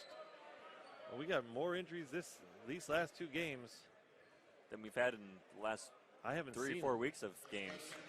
But it's postseason. Everything's different in the postseason. Yeah, he's checking to make sure all his teeth are there. So it's a foul here on Marquette Catholic, and Nicholas Flesher's going back to the Strachan Van Til free throw line. 1-1 here for Nicholas Flesher. 1:21 on the clock, and drain up by 7 points. 9th foul of the half by Marquette Catholic. Flesher at the line, taking advantage of the trip. Gets the first, he will have one more. 58-50. He hits this one, it's 3 possessions. Yes, he does. 3 possession game. Fans are starting to slowly get themselves ready. Tarnow trying to get through the lane, lays it up and in. Tarnow's 1:11 to go. Timeout here taken as Tarnow's got himself 28 points. Those shots, extend that zone. If you're a Lake Central fan, you don't want any open shots or uncontested. That's a charge. Inside it was Ami Katra, and he was the defender, and he is calling for the blocking foul. And 2 shots coming up. First foul on Katra. That could have gone either way. Is that a better way of saying it? It was close. I'll tell you, you said it was a charge, and I thought it was a block, to be honest with you. That's a tough call. Those are bang-bang calls. If someone gets there in time or not. And again, we have a bird's eye view up here. He's level, eye level, and has to make that call immediately. So I'm going to give him the benefit of the doubt. It was tough play. I thought Contra slid in just a little bit late, and I like the way they've called it. There's been a couple of plays I thought that were normally offensive fouls that they've called blocking fouls correctly. These guys have done a great job, if you ask me. They've been consistent, and they've let both teams play, and I like to watch basketball that way. I don't like to sit there and listen to a whistle all night long. You know, ticky-tack whistle, stop. There's no flow to it. And that time, that was just an errant pass. Also at Gary Westside, 47-42. Check it out on Amazon, Apple, and Roku. Smart TV's WJOB Network is the channel. Trapping, Burnett gets it up the floor to Cundiff. Cundiff is going to be wrapped up, and Coach Stango wants a foul, an intentional foul called. Let's see if they grant it to him. Doesn't look like they're going to. They're talking it over, the two referees. I think it's got to be pretty egregious. Common foul. Just over a minute here. Looks like the strategy for Marquette, if they don't get the turnover quickly, going to foul. Referee talking to Coach Mooney here on the near sideline by us. Pretty close to being an intentional foul. So the warning has been assessed. 1:04 on the clock. Andrain at the line, right side, Damian Cundiff. Two-shot foul. Double bonus rest of the way for Andrain. First one's off the back rim, no good. Got to hit one of these. We'll name the Community Healthcare System Player of the Game after this one is over. I have two candidates for one team, and I have one candidate for another. Cundiff splits a pair of free throws. 60-52, Andrain. 1 minute to go here in the fourth quarter. Marquette Catholic down by 8 to Andrain. Right side three on the way, off the front right rim from Britton Harris. Now Andrain's trying to run it. Fletcher's going to be bumped, throws it up at the backboard. Missed the shot. Fouled, though. 2 free throws with 50.2 to go for Andrain's Nicholas Fletcher. See if Fletcher can extend this now back to the 3-possession plus. Andrain's only going to put one person on the line. Free throw line right side. In and out and in and out. How about that? Double doink. But double doinking in. Sorry, Bears fans. You're being rude. 21 points on the night now for Nicholas Fletcher. Earning his keep at the line here today. 61-52 score. Free throws brought to you by Strachan Van Til. Nicholas Fletcher gets them both to go. Now 4 possessions.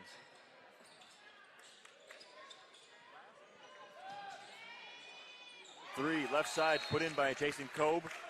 Brought to you by Laborers Local 41. Timeout with 41.1 to go. Back in 30 seconds. Timeout is brought to you by Smith Surgical Attorneys at Law. 62-55. Andrain back in 30 on WJOB Network. Bridges scoreboard. They find Oakley off the run out. Good hands from Perrion Roberson. He was trying to say that Oakley had the double deflection, but the officials say no. I think the right call. Oakley was taking that ball to the basket strongly. Nobody gets in his way, number 44. Here's the question I have. Does Lake Central have the ball handling ability with their 2 normal point guards not playing or not playing well? It's been Anderson for the most part. Back cut. Clayton at the rim with the lob, and he puts it in. That's a beautiful set play where there's a back door screen. There's a back screen set by Anderson, and you come around. Beautiful lob pass. Beautiful set play, and I saw Malaznik drawing that up from the bird's eye view here. Lead is back to 5, 2-possession game. Peterson, he's hit one big one. Does he have another from way downtown? High rebound, but tipped right into Paris Roberson. He blew the layup. Fight for it. They're going to, wow. A jump ball. That is letting them play, my friend. And they have been. 41.1 to go here in this nightcap from Bowman Academy. Andrain with a 7-point margin. Trying to escape here to play Bowman Academy on Friday night. Jones spins away. Burnett now goes up the floor, gives it away. Tarnow's got it down the lane. Through 2 defenders, scores it and one. 30 points now for Jake Tarnow at 62-57 with 31.3 to go. Andrain just can't get past Marquette yet. They won't go away, and all those folks that left early still got a ball game here. It's not like when the Spurs blew that lead of the Heat in 2013 when fans were trying to get back in the arena. But there are some fans coming back in here to see the end of this one. Tarnow with a big miss there at the line. 5-point game, and got a slash here on Marquette Catholic. 27.5 to go. 2 free throws for Andrain. Was that a hockey reference? Just slashing? That's the same motion the referee just made as a slash. Blackhawks won last night, by the way. Thank you. One of the Marquette players going to spend 2 minutes in the penalty box. I think a slash is nowadays more. 62-57. Deshaun Burnett, free throw line right side for Andrain, trying to ice this one. First free throw on the way, brought to you by Streck and Van Til, as good as it gets. Nothing but net. Burnett a quiet night, just 4 points. Yeah, you had one early in the first quarter and nothing since.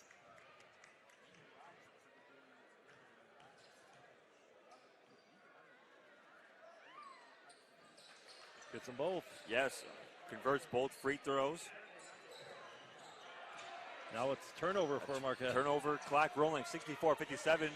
Fletcher lost it. Tarnow takes it away from behind. If you're Andrea, you don't want to foul. Tarnow's going to the basket. 32 points now for Jake Tarnow. 9 seconds to go, 64-59. Andrain's fouled and will go to the line for 2 free throws.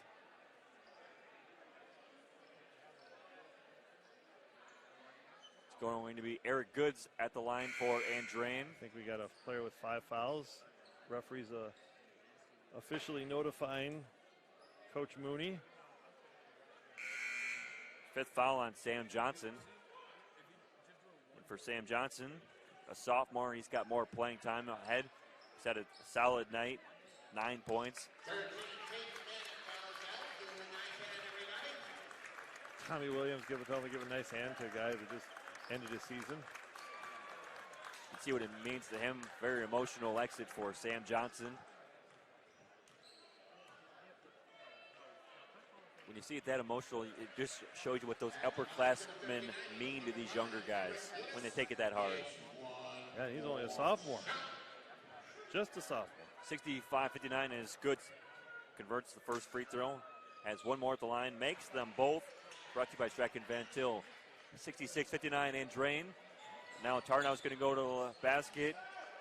Lays it up and in. 34 points. That's going to do it here tonight. 66-61 Andrain beats Marquette Catholic here to advance to play. Information, contact our local chapter office in Maryville at 219-769-3655 or visit us at baclocal4.org.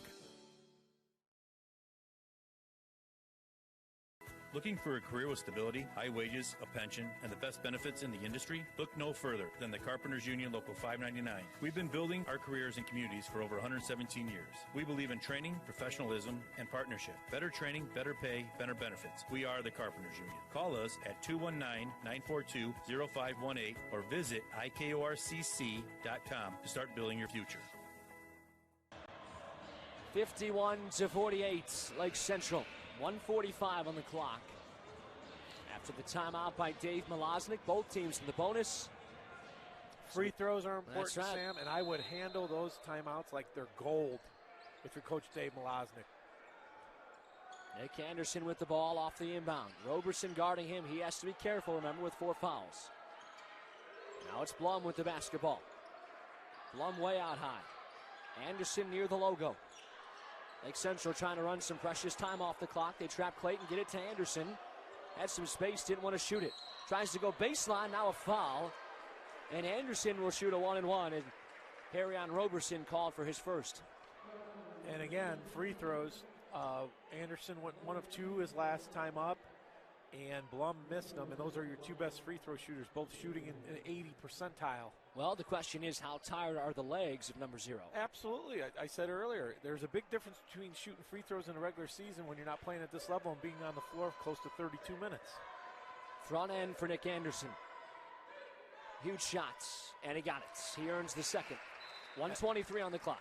Free throw shooting is all about starting through your legs, and when your legs feel like they're dead tired, sometimes it's hard to get that oomph and get that thrust going forward, and then you start shooting with all arm, and that's when it's off a little bit. Oh, that's a. They got like the officials say that they were ready to put it in, and Lake Central had already made the move, so no violation. That could have been very devastating. Yeah, they started to leave right as Anderson was getting the pass. Normally a lane violation, but the official said it was on them, and Anderson missed it anyway. So 4-point game, 1:20 to play. West side ball. Peterson outside. Roberson tries the three. Roberson missed it. High rebound, tipped. Out to Nick Anderson. 1:10 now. Anderson up for Blum. Blum gets it across, and he's fouled. Free throws, free throws, free throws. They are 2 of their last 5 free throws.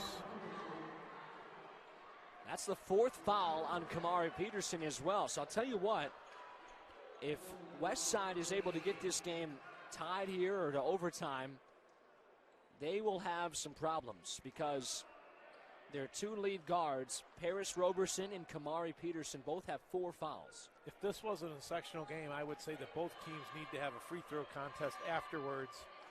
Blum knocks that one down because it's not been a very good night from the free throw line from either team, and that normally hurts you. But the other team, they're both shooting poorly.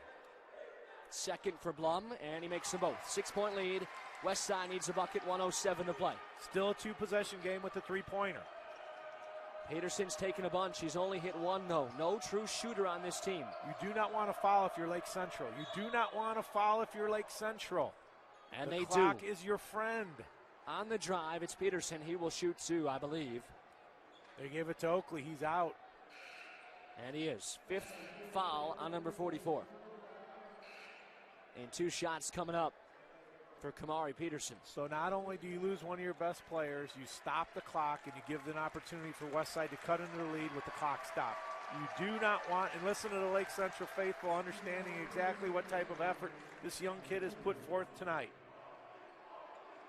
Huge free throws for Kamari Peterson. And then they will try and put the pressure back on Lake Central. He's got 2. First one. Nothing but net. 5-point game now. Trying to make it 4. There's a lot of time left. They're going to go in full court press if he makes this shot. 56.9 on that game clock. Second for Peterson. And he makes them both. Which allows them to go into full court press. They get it into Anderson. Trying to make him give it up. Katra across for Clayton. Time ticking. I would have fouled Katra when he had that ball. Clayton near half courts. Finds Zizovsky. More time ticking, and now they give the foul with 44.2 seconds on Perion Roberson. And Hunter Zizovsky, who has not played a bunch this year, only 13 games played.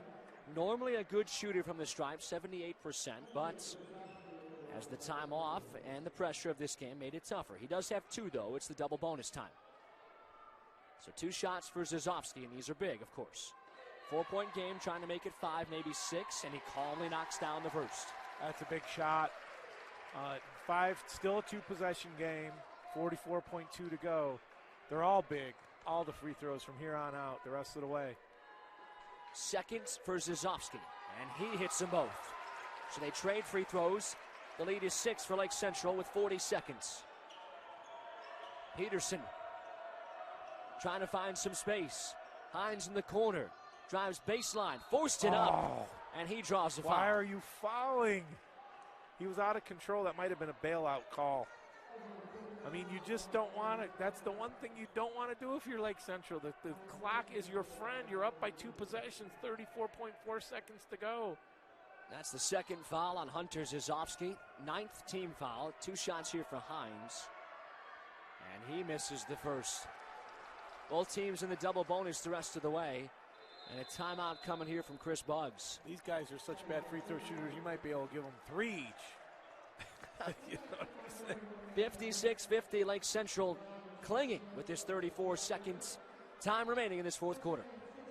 Workers Local 395, through their contractor employers, the Northwest Indiana Contractors Association, are the workers you see building Northwest Indiana. They are the craftsmen building your schools, hospitals, malls, steel mills, and manufacturing plants. They support local charities, including Tradewinds and Chasing Dreams, and they coach your kids after work and on the weekend. They live, work, and contribute to all of our local communities' economic growth. To find out more about these organizations, visit ironworkers395.com or nwicontractors.org.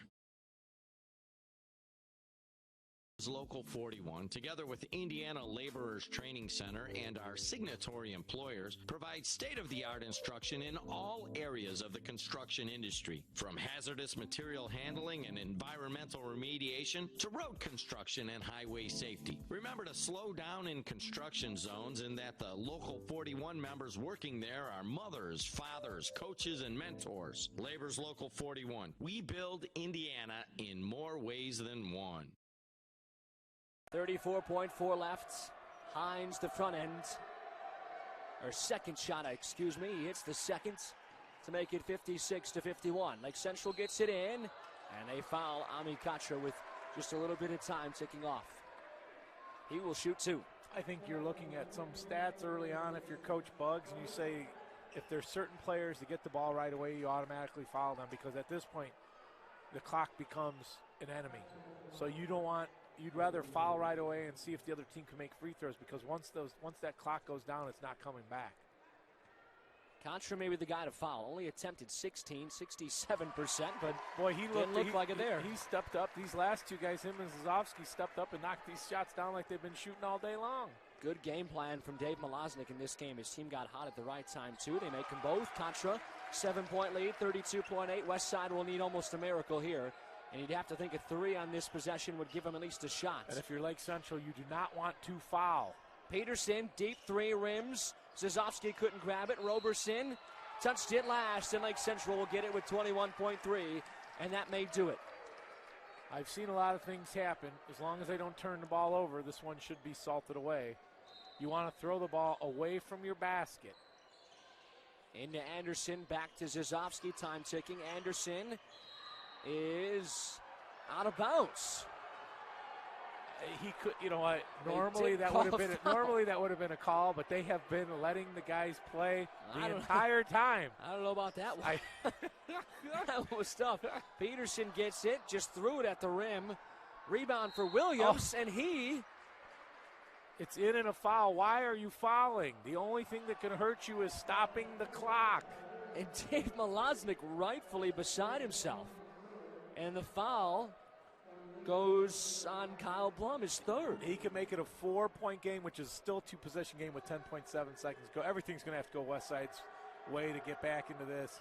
Now they're going to have to get a steal right, and you got a timeout. You're going to have to get a steal. If you're West Side, you have to get a steal right outside of this pass, and if not, you have to foul. Final timeout from Chris Buggs, 10.7. Don't go anywhere yet.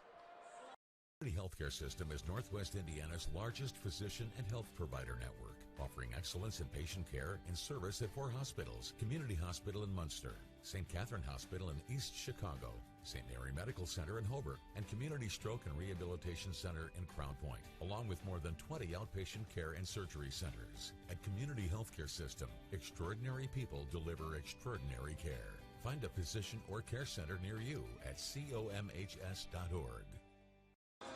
Well, things have gotten at least mildly interesting here all of a sudden. 3-point play after the turnover and no foul call on the sideline. Both teams are in the double bonus, so if West Side doesn't get this steal right off the inbound, Dave, they're going to have to foul, of course, with only 10.7. If they don't come up with the steal, game's over. Okay. They don't have enough time. I agree with you. They don't have enough time for 2 possessions and everything to go their way. They need to get the steal right off this inbound pass. It's going to be Zazovsky who will inbound right of his own basket. He has to stand there. Remember, he cannot move, or he actually can, excuse me, because it was a made free throw. Gets it into Anderson. They trap him, and they foul. 9.1 seconds, 2-possession game. Anderson has 2 shots, which still can keep it a 2-possession game. But you still have to get up and down the floor a couple times and 9.1 seconds to go. The clock is the friend of the Lake Central Indians at this point. That's the fourth foul, by the way, on Roberson, who didn't have a foul until about 2 minutes ago. He's been the guy picking up almost all these fouls late. I think if you look back at this game, it was when Lake Central started going down low in the third quarter and set the tone in the second half. Anderson makes the first. It's a 5-point game. They're going to look back at that stretch, and it was Mr. Oakley, Nate Oakley, when they were running those backdoor cuts and back screens and rolling to the basket. Good things started happening for this Lake Central team, which opened up the outside shooting. Second for Anderson. West Side needs a three, and then needs some help. Roberson got to go quick. And Lake Central don't touch anybody. Roberson's three, no. Zizovsky the rebound. Lake Central, 60-54 win. They advance to the semifinal, and they will take on East Chicago Central Friday night with a chance to go to the championship. And we're going to have a good Friday night, Mr. Sam. Those two games, it's looking good on Friday. So everybody take tomorrow off, get yourself a little bit of rest, and come on out here and let's pack this John A. Barato Center, because it's going to be two good ones in the semifinals here. We will step aside real quick. We'll come back, and we'll set the stage and wrap this one up right after this.